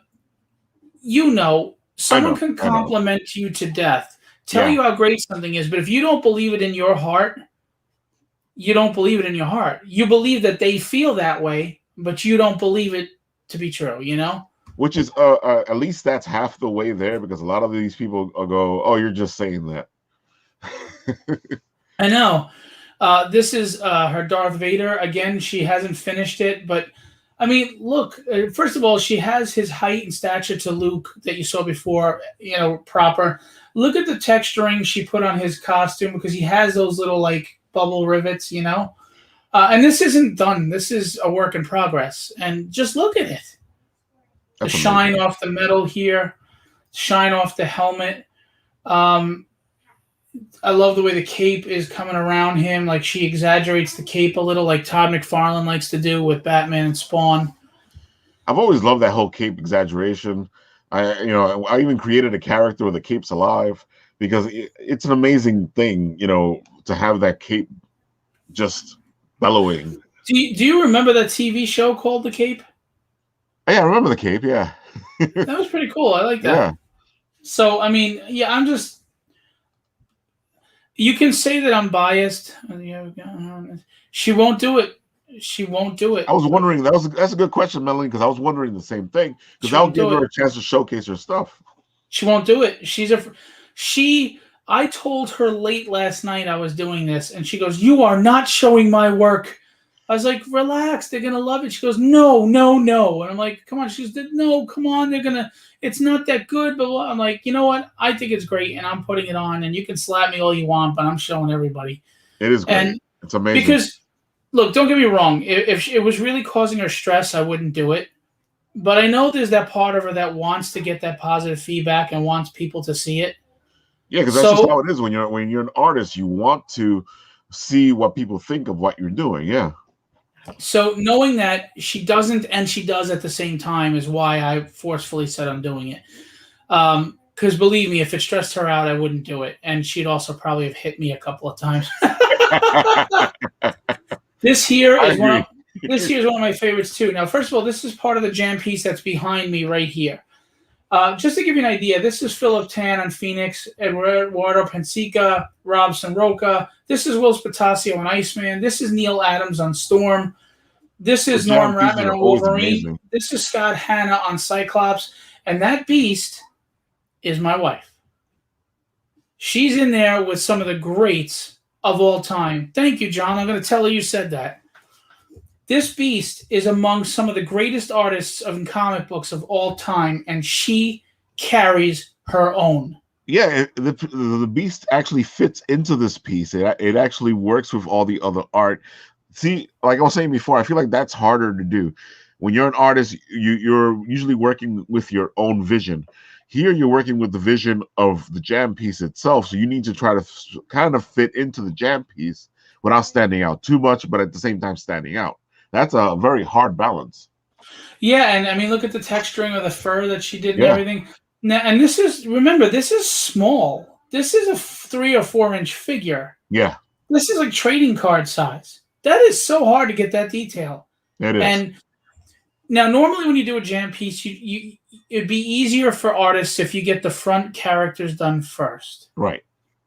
But she was like, "Oh hell no! You're not going to let me be the one that everybody looks at when they go on there." She goes, "I'm the last character." I'm like, "But Steph," and she's like, "No, no, no, no." She was very flattered and appreciative that I had her on here. You know that I'd want to, and I did. I knew she'd do a great job, but she insisted everybody else draw first, and then she did her thing, and it's my favorite piece. It looks fantastic. She did a wonderful job. I told her, I said, I also want him to be more like the Beast from the Avengers, where he was happy-go-lucky and bouncing around and he was smiling and, you know, I get you. what's that? I said I get you. So she You has, wanted that classic beast, the one that the fun-going beast. yeah, He's so yeah, smart, but is a jokester. Yeah, yeah. So she kind of portrayed that in his face. He's kind of smiling, you know. I always liked that beast with the Nightcrawler because I thought there was a great dynamic between the both of them, and they're both blue, and I like blue. Yeah, yeah. He was always he's so brooding in the X-Men, but in Avengers, you know, and I love that run. He was And so him, much fun in Avengers. Yeah, yeah, and with Wonder Man and everything. By the way, Wonder Man flak jacket. Sorry, that's the way to go. Anyway, these are bee boxes that she painted for her boss. She's a vet tech, and I'm that's going to pretty get into cool. that in a minute. Yeah, I have more, but I only gave you what I had. I have the pictures up. So she painted these. She's also artistic in the other sense of the word. Wow. She also, oh man, I don't have the picture. She does wood carvings, and she did a logo for someone in a wood carving. The guy had a beer distillery that he wanted to call the Hobbit Hole. Now, and we had to remind him you can't spell Hobbit the same way because of copyright infringement and stuff, but a trademark infringement. So they worked out where it wouldn't be, and they did something else. But she drew a Shire. She drew a Hobbit Hole in the art. Then she etched it out in the art with a carving. Oh, shoot! If I could go off camera for 1 second, I want to show you some wood carving she did. Actually, this is amazing stuff. I should have thought to bring this out. Go right ahead. But before we do, I'll get through this. So she had painted these, and she's using colors. Yellows attract bees and stuff. This is, like I said, for bee boxes for pollinating bees, and they do their honey in there and stuff like that. So she did this working all her jobs, and it's 2 boxes put together, if you can see. That bugs me out because again, it's the whole concept of you're not just doing this, you're also doing 300,000 things at the same time. Oh, I know. She would do this up until 1 a.m, get up and then be up at 6 a.m, and and then taking care of the kids and work, and and I was working so much that she picked up all the slack. I mean, look at this. She's beautiful work. You can't reach that, can No. you? Ah, it's too bad. Come on, get some stilts or something. She's looking at me like, what are you talking about? If I bounce on stilts and go through here, I'm going to fall and break everything. That's a good point. We don't want you to get hurt, and then we don't want you breaking anything. So I was gonna make the joke. I don't want you breaking anything, but then people are like, "Oh, what a horrible father!" Now this is my character Tragedy, and this is part of the print that she's doing for the campaign. I mean, look at the detail. It's hard to. Let me see if I can close up. Hold on. Let me see if I can make it a little easier. There we go. Still, you know what? Here. All right. She did the embroidered stitching on the vest. The pouch, it's blurred right now. I'm so sorry. It's hard. The gauntlet, and she did this really cool dance pose, kind of. She's standing. This isn't it. The finished piece. She's standing on the back of a dead thug. Yeah, I remember you showing it to me. Yeah, I think I have it, actually. Oh, I have it. I could show it to you. Oh, here's a better one. I mean, look at the stitching that she did and the detail on the holster and just in the hair and the mask. I think the detail work is amazing, yeah. And this is Melanie's piece. That's fantastic, yeah. She's like, Mommy, let me tell you something. This kid, she penciled it, then inked it, and then colored it, like the way you're supposed to do things. Yeah, she took a ballpoint pen, and look how exact she was on some of it. She went through the whole process. Wow. Yeah, she did. Yeah, she did, and she did the logo as like the logo. Look at that. That's my girl. Come here. Come say. Can you do me a favor? Just pull it down a little to see the window. I want to show her. 1 second. There we go. This is her. This is the artist right here. I'm so proud of her. She really wanted to do a great job, and I knew she would, but she knocked it out of the park. I mean, the way you inked it, the way you colored it, and thank you for being part of the book. You did a killer job. Yes, you did. And this will be in the back of the book, actually, of the comic. I figured you were going to do something with it. It's a great idea to put it in the book itself. I like it. Yeah, I mean, I thought about making it a cover, but we have 17 variants, and I didn't know what would go on. And this is Kaylee, who drew this. She's 7. This is my bear. She did a wonderful job. She did an amazing job. She penciled it and colored it. And then she did another one. It's an action pose. This is a sword, and she's doing like a matrix dodge away from the sword. So nice. Cool. I love that. Yeah, she's doing composition and everything, right? A nice dynamic pose. So proud of her. I can see her really thinking about it, yeah. And that's it on that. And then I can show the printed Tragedy. All right. Take me down for a second. Let's do this thing. There we go. Thank you. Great job, kiddo. I'm really looking forward to the Kickstarter for both Tragedy and Penguino's Revenge, because it's like I've been reading your scripts, and it's a great story, and I just want to see it brought to life. Yeah, and when we start talking about more amazing talent, that woman is unbelievably amazing with her I completely agree. She blasted me away with how good her stuff is. I love the thing that she did for Penguino's Revenge. It looks amazing. That's the cover. That's gonna be my cover. That's the cover I want. Well, I really love the Michael Ratliff cover too. So that's pretty good too. I'm probably going to pledge on both because what we're talking about her right now, amazing. All right, so okay, hang on 1 second. Hang on before you pull up because I got to find you again. Here we go. Okay. There we go. So again, she's standing on the back of him. And this is a little kind of graphic, so maybe you shouldn't look at that. But the blade here did its thing, and then she threw that. Yeah, look that way. There you go. She said, just put Melanie on air for a few minutes Yeah, while I go grab exactly. the I'm ready boxes. for you to Nothing come back bad so I could can show happen. that. Yeah. Very cool. So you can take my place and host for a minute while we. But I mean, look, it's not done. This is a work in progress. There's going to be a background added. It's going to be inked by Peter Palmiotti, and then it's going to be colored by M. Zapata. So, there's work to do on this still, but you can't see the detail as well as I can, unfortunately. But, whoops, too much. You can see the detail, believe me, I brother. mean, look at that. I think Yeah. I think that's awesome, and it's a different pose that nobody else has done. It's such, you can tell it's a dad's pose.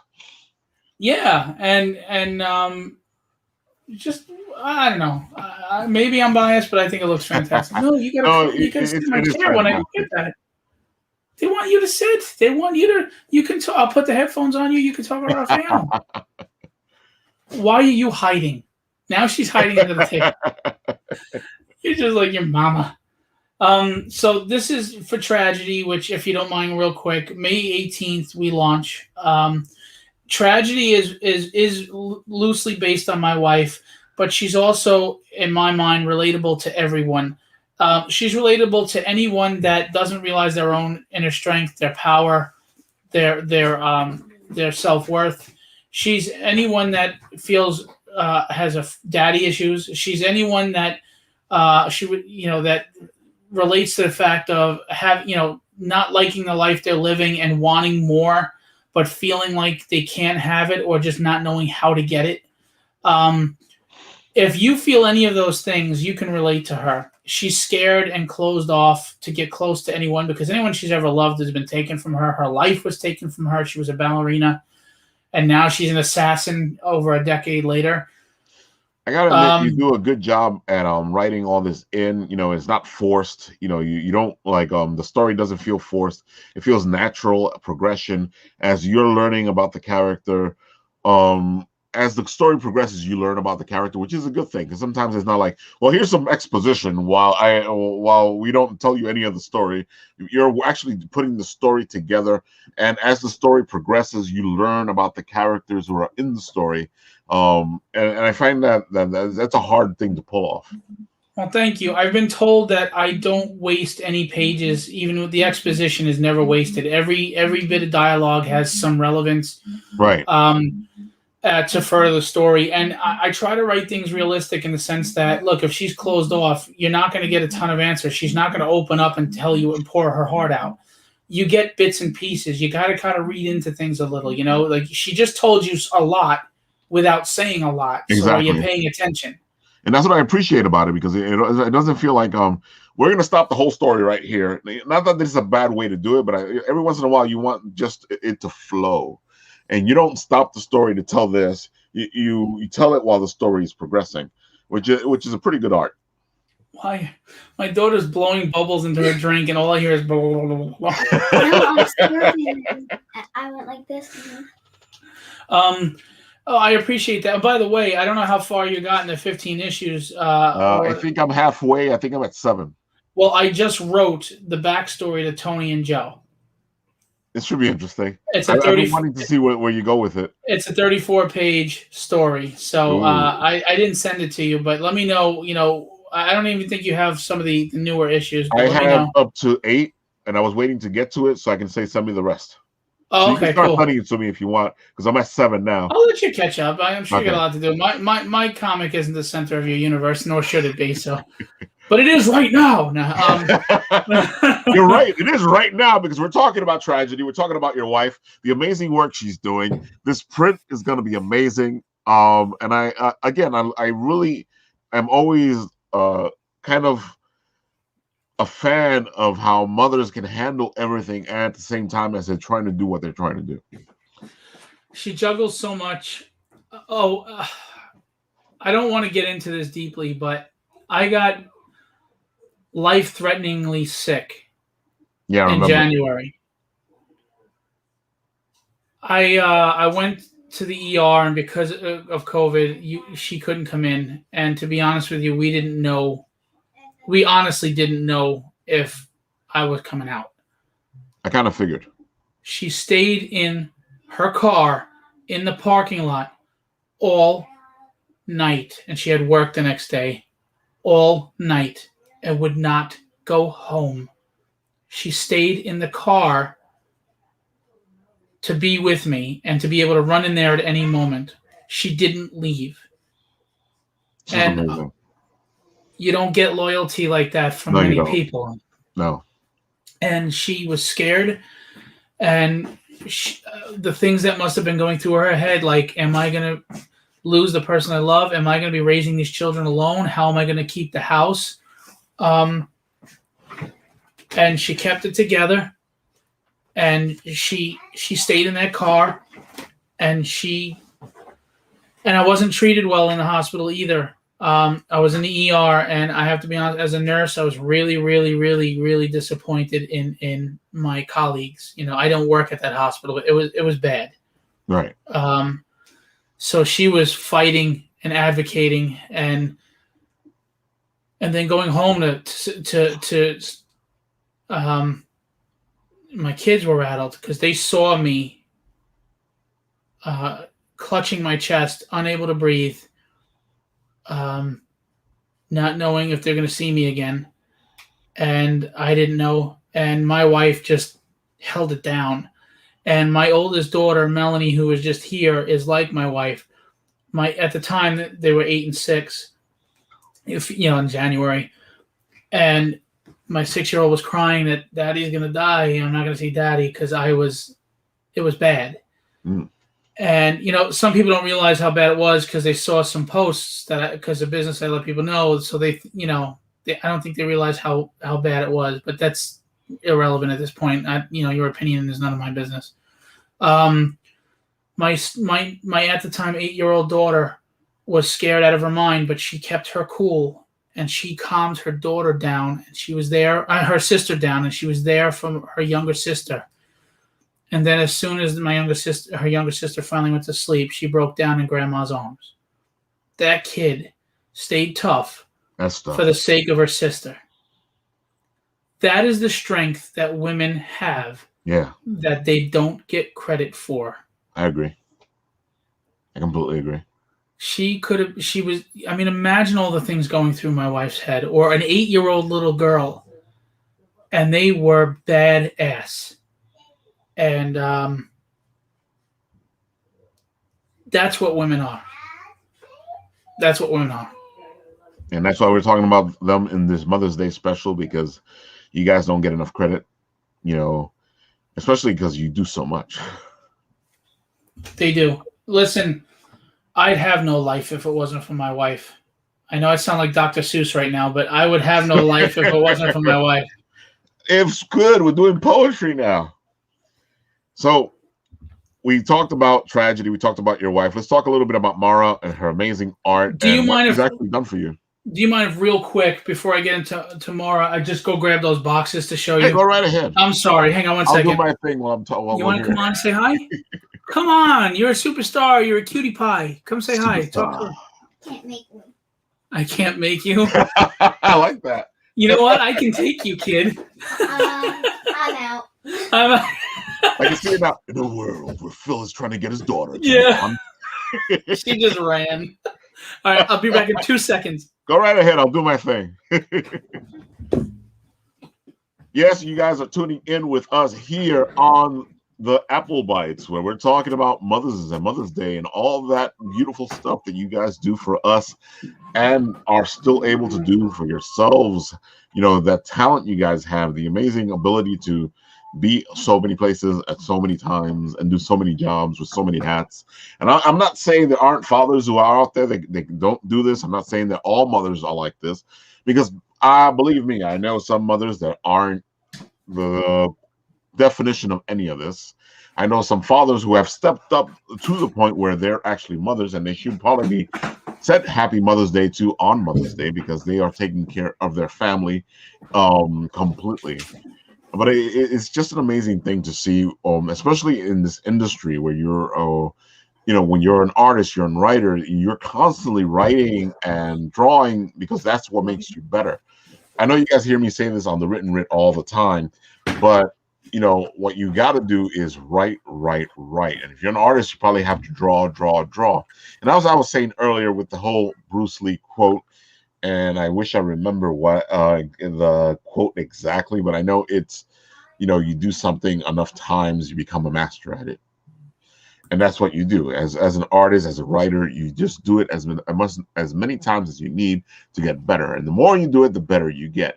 That's more difficult to do when life is giving you all these things at the same time as, you trying to draw, you trying to write. If you have kids, you got to take care of the kids. If you have a family, you got to take care of the family. If you have your job, you got to take care of your job. And I'm always amazed in this industry what people can get done on the time that they allot themselves. And they allot themselves enough time to get all of it done at the same time, and it's just amazing. And Phil is back. Sorry, Hi, my Phil. camera went out. I don't know what happened. But don't let me interrupt. Finish what you were saying and what you were doing. Oh no, I got to my end of my point. Like I was saying, I'm just amazed that in this industry, you're not just mothers, but because that sometimes you have to work another job in order to make this possible. And I'm always amazed at all the work that people can get done at the same time as they're doing their lives, because it's just incredible to see the dedication, just getting this book done, like your tragedy is so much work. Can you imagine doing that at the same time as you're doing your job? I know. And raising kids and doing laundry and shopping and cleaning, and I know it's never ending. And there's no pay for that. Exactly. That's why I tell people all the time, because in order to become a better writer, you have to write. You got to keep writing. You have to. Same thing with an artist. And in order to become a better artist, you have to draw. And it's all about finding the time to do it. And I feel like that as you get older, it gets harder to find the time to do all these things that you want to do at the same time doing the things you have to do. Agreed. And it's just balancing that is really tough. It's really tough. So let me show you these real quick, and then we can talk about Maura, because she deserves a lot too. Excuse me, sweetie. Now, this here... Hold on a second. I put the wrong one. Here we go. There you go. And I'm going to give you the layout. There it is. So this was carved with a pear knife, like to carve an apple or a pear, because she didn't have any tools. So this was done with like what you would carve up an apple or something with. This is crazy. So this is the D&D logo. She stained the wood. She put the D&D logo, D&D weapons. That's fantastic, man. And it's great for a D&D. Look at that. It's a dice box. I mean, dude. I mean, you don't understand. She used the most crude of tools, the most crudest of tools to do this. I mean, just so proud of her. And then there's one other I want to show you, and then we can go to Maura. This is where you roll the dice. Star Wars. Look at that. Yeah. Look at this. Hand carved. Amazing. This is hand carved with. She didn't even have a proper carving tool. Look at that. Wow. Look at that. And then you got the bounty hunters. Well, the funny thing is that people pay tons of money for specialized boxes like this. So you're right. If she would sell her stuff. And she covers everything. Look at that. I mean, look at that work. I mean, beautiful. Look at that. She's just so friggin' incredible. And then, of course, she put felt on the inside. By the way, real quick, my daughter bought this for me for my tabletop gaming. It's a tape measure. How awesome is that? Love you, kid. So, I mean, I thank you, Melanie. They are fantastic. My wife is fantastic. I just, how do you do that? You can put it here. Thanks, sweetie. I mean, just, so good. Exactly. Thank you, baby. Sorry about that. Stephanie, and Melanie is offering to clean up. That's so sweet. So again, my wife is amazing, Stephanie Russertt. She's talented. She's a great, nurturing, loving mother, and I look forward to spoiling her tomorrow. So, and happy Mother's Day to my mother. So. And happy Mother's Day, Melanie, because she has her own kid. Oh, happy Mother's Day. All right, so let's talk a little bit about Maura. She's fantastic. She's taken my breath away with what she's done so far, and she's done a lot for you as well, right? Yes.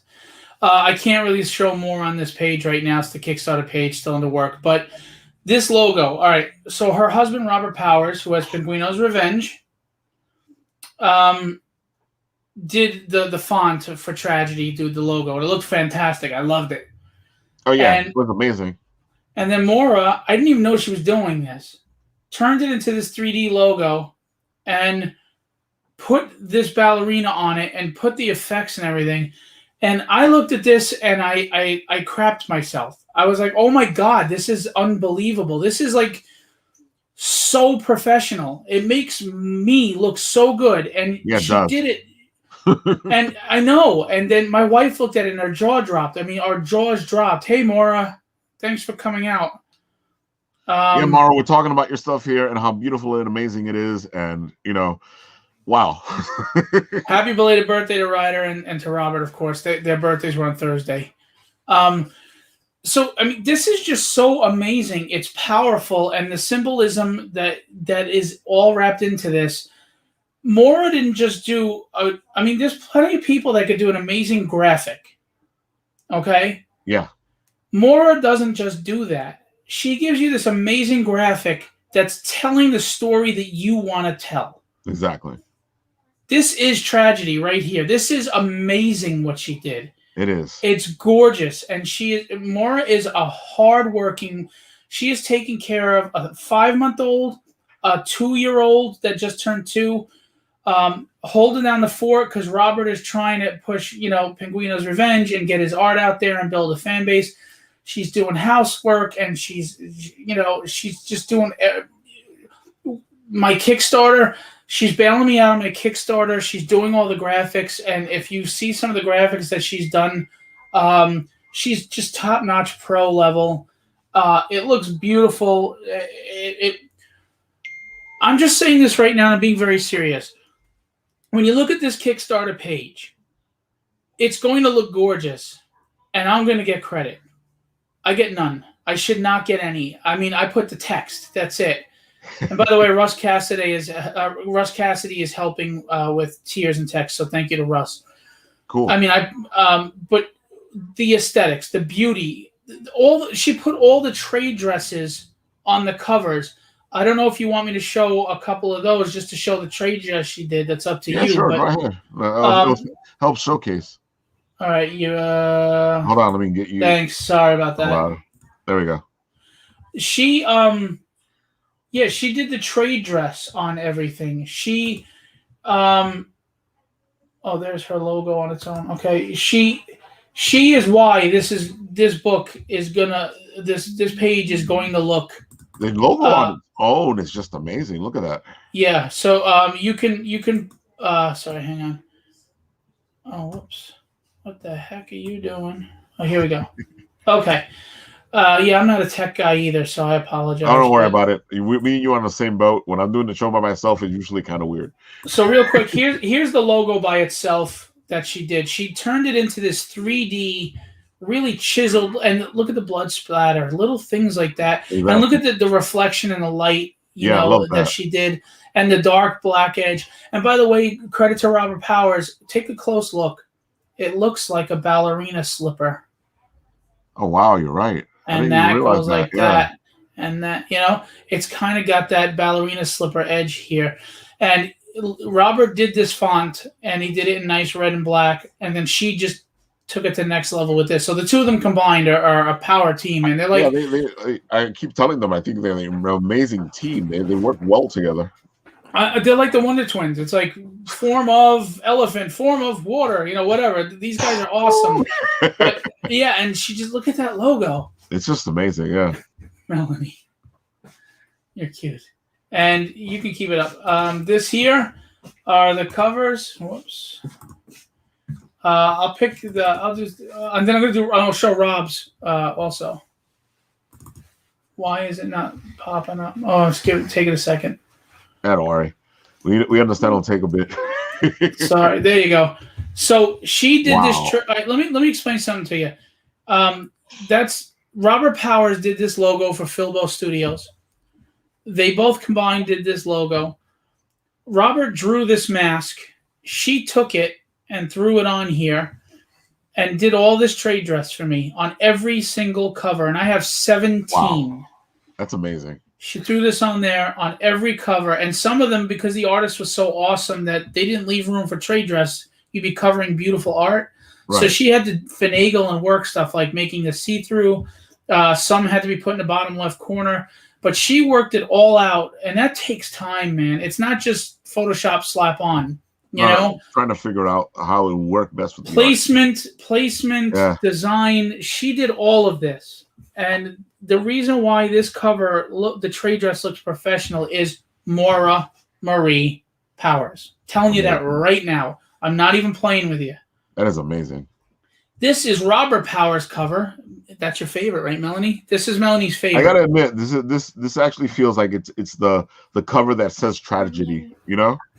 Yeah, it first of all, it was the first one I released. One, because Robert is very timely with his work. I mean, Robert is top-notch professional. He is.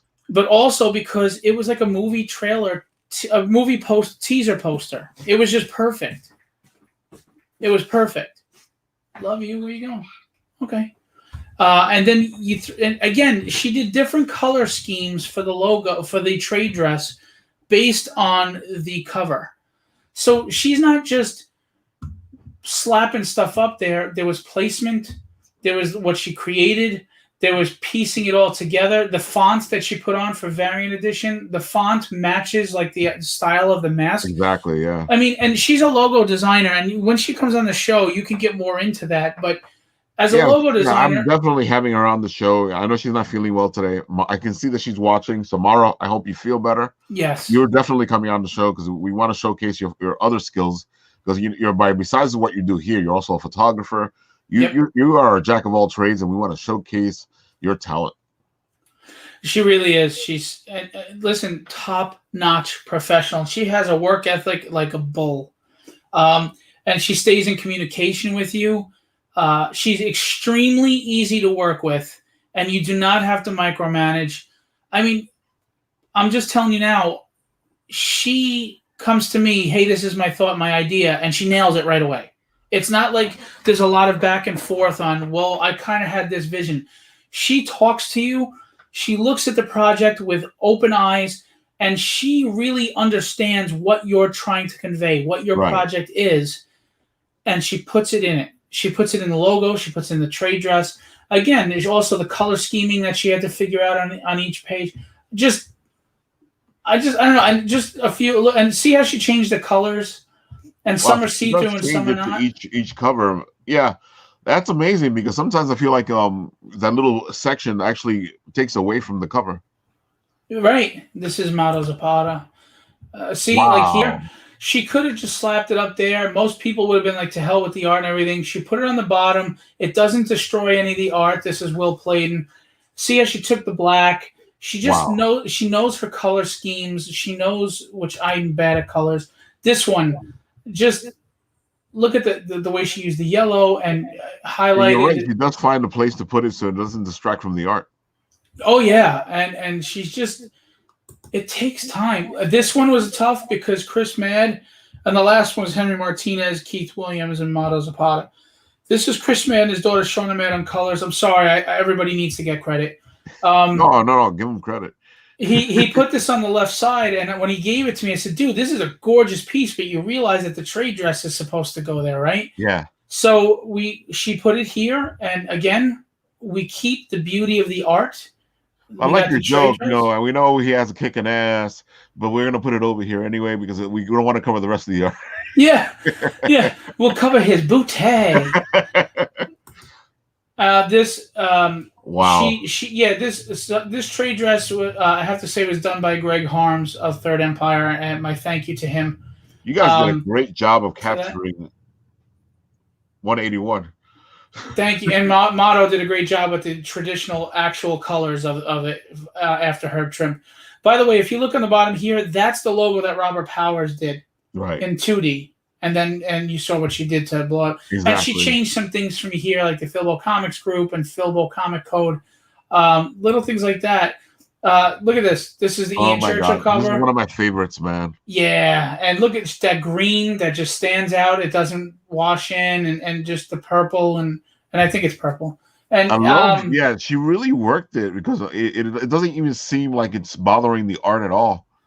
No, she understands placement, logo design, what you're trying to achieve. Oh, these were different color schemes we looked at. One question, because I know the Kickstarter is coming, and I know that cover there seems to be like one of the favorites. Are you making that one of the metal covers? I'm not doing metal covers on this campaign. Unfortunately, there's two reasons for it. One, I have so many covers to begin with to do so many variants. Tons of cover. That's why I was surprised when you mentioned metal. Yeah, and I want to do metal in the future. And the other thing, I might do metal prints of this eventually, though. The second thing is, that'd be amazing. we're on a really time crunch right now to get the page done, which Maura is busting her patootie, to do that. So, this is the Sean Chen cover, colored by Model Zapata. Again, color schemes that make sense. Not taking away from the art, because Sean Chen did an amazing job on the dynamic pose and composition here. And she, you can't go too close to the top with the logo. And she did a great job of not obscuring the character or ruining it. And there'll be virgin covers of, by the way, this and Ian, Larry Stroman, and Wills will be virgin covers. The Wills Potasio cover. One. Yeah, I mean, and Sigmund did a bang up job on the colors on this, by the way. Beautiful job. And just this is another cover that would look beautiful as a metal cover. We're doing this. Is actually we wanted to do a holofoil cover. Ooh. I don't know if I'm going to get to do that though, but I'd like to. I think we're going to try to make this holofoil cover, but I might do metal prints of these. Yeah. The problem is the printing costs. You have no idea. Oh, I know. People think if I'm lucky and I fund my $5,000, I'm lucky that'll just hopefully break even on the printing costs. But if it's like, say I made $10,000 on this, people think, oh, you made good money. No, I didn't. I didn't, because it's all printing, it's shipping, it's hard, man. Kickstarter does not make you money. A lot of people think that when you're making the money on Kickstarter, you're actually making money. No, you're covering the cost of the books. Right, and just so you know, I funded this book myself. Every cover you see, I paid for out of pocket, and the book itself, the pages, the colors, everything. So I'm just looking to cover printing costs. Right. I'm not even asking to make back the money on making the book. This one was tough, so we went with different color schemes, but I'm going to show, I think the green one's here. There's the purple one then, and then we didn't... So we have a green one that we went with because they look great. I like them, but when I do kind of like a control group kind of thing where I get a consensus, and most people said that they look fantastic, but they kind of blend in too much. So she did a nice green like she did with the Ian Churchill, and it works fantastic. This is Jim O'Reilly, Sigmund Colors. And again, just what she does with the box and how she turned Philbo, the green for the Philbo, and just that takes time. Yeah, and she's working on Robert's campaign, my campaign. This is another great cover. A 5-month-old and a 2-year-old. That's a lot of things to do at the same time. And she's got her her logo job and keeping house and everything else she's going through. She's amazing. She is a jack of all trades. I am amazed by what she's able to accomplish. You know what? And here's another thing that Maura probably doesn't hear often, even if she gets compliments on her work. The support she gives her husband. That's amazing. The fact that she's a part of this with him. His dream. One of my favorite things is, they have their TikTok. So I'll show up on the show every once in a while. Is when they're both there. Mm-hmm. You can hear the conversation in the background as he's doing the art. And it's just like first they're entertaining because they're a funny couple, and you feel that support from her as they're talking back and forth, and strategizing, and because other things they talk about a bunch of things as he's drawing everything and as the TikTok is happening. It's an amazing experience. I agree. By the way, that's Mike Miss Phillips, but her support for him. She's part of this. Yes, she is, and she wants to, and she supports him, and she knows that he's building a following. So she's taking on the brunt of 10 other things, so he can draw and build that following and get his confidence up. That people will pledge, and she's making sacrifices for Robert because she loves him and she supports what she does. Exactly. He does, and she believes in what he does. And that goes back to what we said. Next to every great man is probably an even greater woman. I agree. This is Shelby Robertson. Again, great placement, color scheme. She's just doing amazing work. This is Steph Wilson. I have to admit, I really like Steph's cover. It's amazing. I like the fact that you went with the white cover background. Oh, that's just Steph hating to do backgrounds because he's lazy. But no, I honestly, Will Playden as well. There's something about the cleanness of the white background with the trade dress and the colors. I have to admit, you're right. Clean. The other white cover really looks beautiful, with the art in the middle. It's so clean. It's so clean. So those are the you can close down on. Oh no, okay, close down on this, and then I'm going to show her covers. There we go. Yeah, they're so clean, and again, that's not even the graphics on the page that she's doing. Exactly. Like when you do sometimes those little beats are the hardest thing to do, because people think that that's the easy stuff. No, because you got to take into account so much stuff. But not just that, you have to have an eye and an understanding of what you're doing with the graphics. I mean, like for example, when you do stretch goals, the lock unlock. Doing interesting things with that, making it eye-catching, colorful. I mean, she's doing all that. So let me get this up here, what you had shared, because I want to show her cover. Oh my God! Listen, I'm pledging on this. I'm being clear about this. I am not pledging on Penguino's Revenge because Rob is a friend. Rob became a friend after I started repping him. Maura became a friend through Rob after.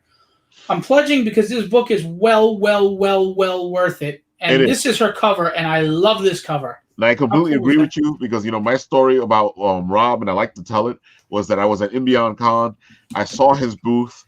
It caught my attention. I love the whole Penguino's Revenge thing. And by the time I got back to his booth, he was gone. And after that, I tracked this boy down because I wanted to find out what this was all about. And I finally found him in another con. And I finally got all the work together. It was my show. That's where you found him at the end. Yeah. What he has, what he's done. He showed me the script for Volume 2, and I want Volume 2 already. I'm gonna get Volume 1, but I want Volume 2 already. I'm going to tell you now, I had the great privilege, thank you, Robert, of reading the first 8 issues. I didn't get to read the Christmas or the COVID edition yet. And I read his follow-up, which is Torment, which is awesome. So anyway, this book is an anthropomorphic tale of a samurai penguin. And you might look at that and go, oh, this is kind of silly or cheesy or kid-like. No, I'm telling you, it's got violence and action in the vein of Invincible. It's graphic. It's not for kids, but it's fun.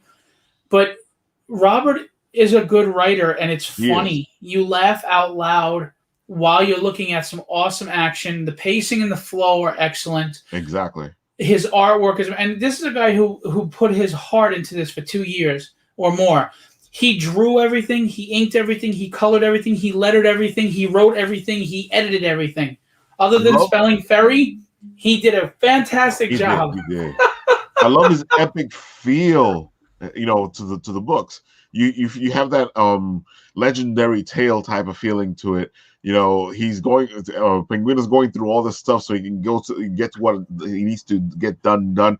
It's just amazing. I own the first issue of the book they're working on here, and I can't wait to get the whole thing. And the other thing is, he also does a great job of developing other characters that you really like. Penguino has allies, and there's also a great rogues gallery. Exactly. And I say this all the time. Batman and Spider-Man have elevated to be the best heroes, not just because they're great characters, because they have the best rogues gallery. Yeah. Well, Robert establishes a great rogues gallery, and he also establishes a great cast of heroes that I agree. support Penguino. Yeah. And the flow of the book just moves. There's no sloppy or slow exposition. The action scenes are vivid and powerful and bright and eye-catching. And again, Penguino is a wise-ass little penguin. He's fun.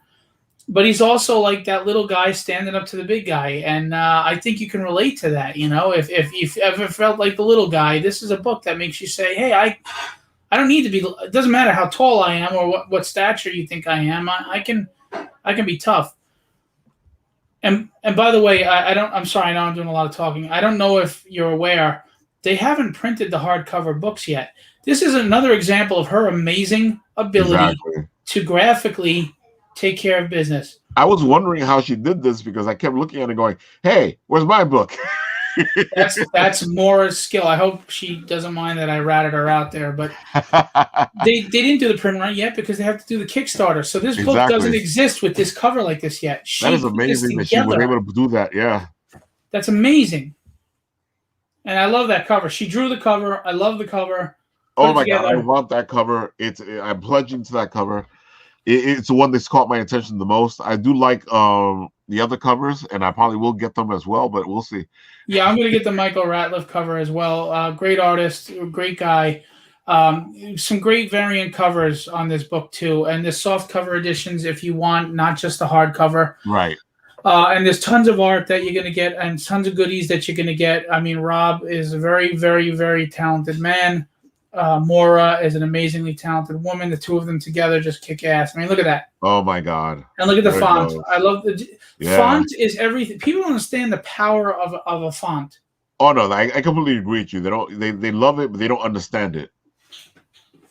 Yeah, I mean, and how it complements. And then the color scheme on the font has to match and complement. There's just, you have no idea how much it takes to do something. We're so used to seeing these products pushed on us or logos or that we don't understand the craft that the ability that you have to have going into that. And she just kills it. And then of course that's his logo, Robert's Penguino, and she did this logo. She put this all together. I'm just going to tell you now, I don't know what her availability is. It might not be for a week or two because she's really working on these 2 Kickstarters. But if you're really interested in a logo or some work, marketing, branding, I mean, she's brilliant at branding. If you want to get out there and you want something eye-catching that people go, oh, crap, look at that, you need to reach out to Maura Marie. It's Maura Marie. She's in the chat right now. DM her and see what her availability is. There's her name. Yeah. DM her. See if she's available. If she's not yet, she might be very soon at these Kickstarters. You will not be disappointed. And her work's amazing. I am considering her for a couple of things. We'll see what happens. All depends on the money. I'm just saying right now, she gave me a logo that was so great that I had to consider making it a cover by itself. Unfortunately, I couldn't, but it is a mini print on the campaign. And I'm about to print up cards today of it because at the Garden State Comic Fest, while the Kickstarter is going on, I'm going to be advertising it, so it's going to be out there. That's actually perfect, man. That's how great this logo is. Everybody looks at this logo. 1 week is perfect, so give her a week at least, and then reach out to her and if you need a logo. Not just a logo, she does so much other stuff for marketing. Well, she does a lot. And she does websites. She does website work that's amazing. Graphics, graphic design, logo design. If you're a creator in the comic industry and you want a banner, or you want a table sign, or you want a cover, or you want a logo, or you want business cards, she could do all of the marketing for you. If you're a show convention owner, you're a convention owner, or even a promoter of some kind level, just a manager, she could do marketing for your convention that'll knock it out of the park, whether it's the website, maybe upgrade. Maybe you have a website, but you need to update it. It needs to be upgraded. It needs to look polished. Maybe, or you want a new branding logo. Or maybe you don't have a good one. You want a better one. Maura will make you look badass. I mean, professional badass. I'm telling you, reach out to her. And know that your money is supporting good people. Ralph froze. Oh, yeah, okay. You look at your froze. You were so still, my lord. I know. You're supporting good people. You know, sometimes you're throwing your money at people that don't deserve your hard-earned money. Well, not only is she competent and going to give you the best product for your money, it's going to good people that care about giving you the best product. I agree. And by the way, the more I get to know them, now that they're friends with me now after chasing them and finding them, stalking, and they're fantastic people to be friends with as well. So they are, and please, when I tell you, I don't get anything out of this promotion for her. I'm not getting a cut. I'm not, officially her agent right now. I'm saying this because with sincerity. I cannot promote something so passionately if I don't believe in what I'm saying. And I completely agree with you. Like I said, I'm trying to pull some money together for certain things. One for Rob is himself, because I love his art. It's amazing, and I think he'll do some wonders for Hugbert. And at the same time, I want to see a couple of things that Mara can do for me as well. I'm just trying to see how I can gather this cash together. You need a Hugbert Penguino crossover, even if it's a one shot. I've been thinking about it because it sounds so perfect. I'm telling you, it would be a great crossover. Oh, Robert did a chibi version of Tragedy, by the way. Oh yeah, I love that. I don't care for chibi, and I love it. Yeah. And I thought it would be cool if we did a crossover, a one shot, where her. Well, what happens is, I was thinking along the lines. I don't know. I never talked to Rob about it really to this in depth, but what if she gets pulled into his universe and it makes her turn into the chibi version of her? You got my attention. Yeah. And I think that'd be cool. So he'd draw her chibi like that. As far as the campaigns, we're cross-promoting. We both launch on May 18th. And Robert did this wonderful, beautiful 2-piece print. It's 2 prints. Oh, my God. It's amazing. Yeah. That'll be comic size. They're actually going to be comic size. But you put them together, it looks like a double cover. You know what I mean? Yeah. Yeah. When you reach 30 backers on my campaign, you'll get the Penguino side of the print. And I believe he's doing 30 backers on his as well. You'll receive the Tragedy side of the print. Now, he doesn't do Tragedy in the chibi version. Bless you. Thank you. He doesn't do Tragedy in the chibi version of the print. It's actually Tragedy, Right. And Penguino. Yeah. And you would think that they wouldn't look good together, but he makes them amazing. look really good together.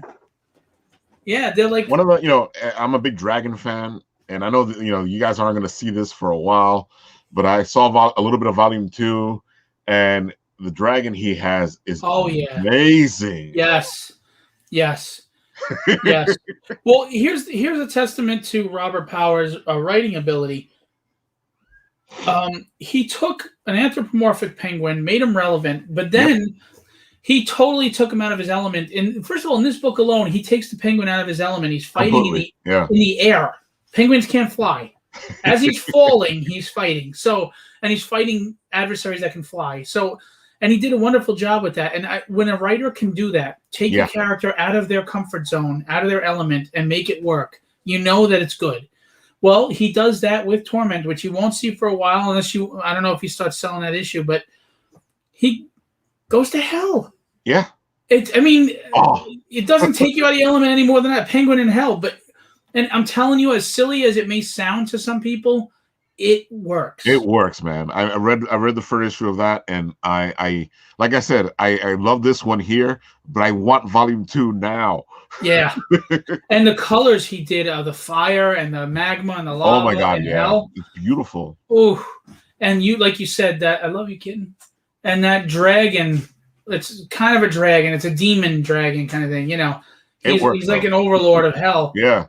Oh, and he does this effect with the colors where Penguino's going at this huge giant dragon that Penguino's not even the size of his eye, basically, where he has Penguino on the forefront and it's a little blurred in the back like he's coming at the dragon, but it's just powerful and dynamic.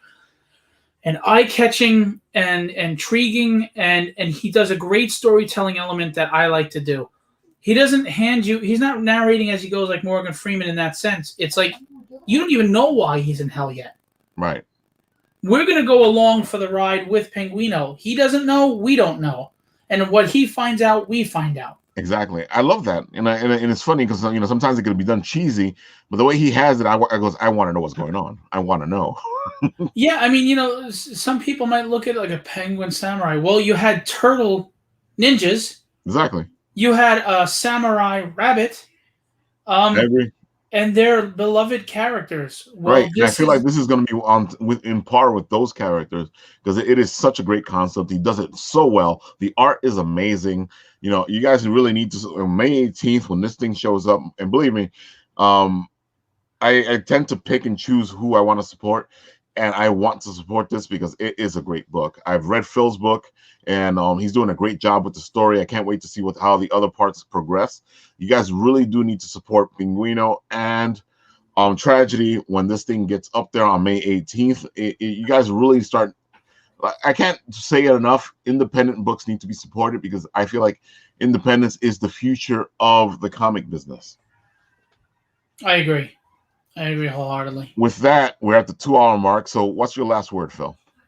First of all, thanks for having me on, Raphael. And thanks for being a good friend. Thanks for being a supportive friend. Even if we weren't in this industry, you would be breaking bread at my house, and you will be soon enough. You're a good man, and God bless you and your family. And happy Mother's Day to the mother of your children and your child. And I just want to say happy Mother's Day to every mother out there, whether it's Melanie Skelton, Maura Marie Powers, or Stephanie Russertt, or your wife. What you do is not going unnoticed. We understand how strong and powerful you are. We understand your sacrifice and everything you do. So we love you. We thank you. The world revolves around the fact that if it wasn't for women, there would be no world. So God bless all of you. And back Penguino's Revenge, May 18th, and Tragedy. And I'm going to say this, and Rob gets mad at me, and then I'll let you go because I know you're running out of time. If you can only pledge one, pledge on Robert's. I'll get my second chance as much as I want to fund, because Robert has done everything on this book, and they've bled for this book for years. So if you can't afford both, you pledge on Robert Powers May 18th, please. Pledge on his. But if you can pledge on both, I'll be very happy and appreciative. All right, so my final word is pledge on both. You want both of these books, believe me, trust me. I've actually read the script for both of the books, and you really need the storytelling, both their styles, which is why I want both you and him and John Ottinger on the Written Writ, and we can discuss storytelling, because you guys do a great job at your ability to tell the story. And technically speaking, we're all pretty much novice writers. So I just love the idea, and it showcases that people can write if they want to write, And my final word is support both of these. Support Tragedy. Support Penguino's Revenge. Happy Mother's Day to all your mothers. Mara, Stephanie, Cherry. You guys are great. You guys do amazing work, and at the same time, you still follow your heart and your passion, and that's just incredible to me. So, guys, I'll leave you with this. This is Apple Bites. We have just taken a bite out of Mother's Day and showcased why women are amazing. And just go out there and tell these women how amazing they are. And every don't day. do it for Mother's Day. Do it every day. Damn right. With that, this is WrittenWritRalf, and I am signing off. Till next time, I'll probably say something crazy. Adios.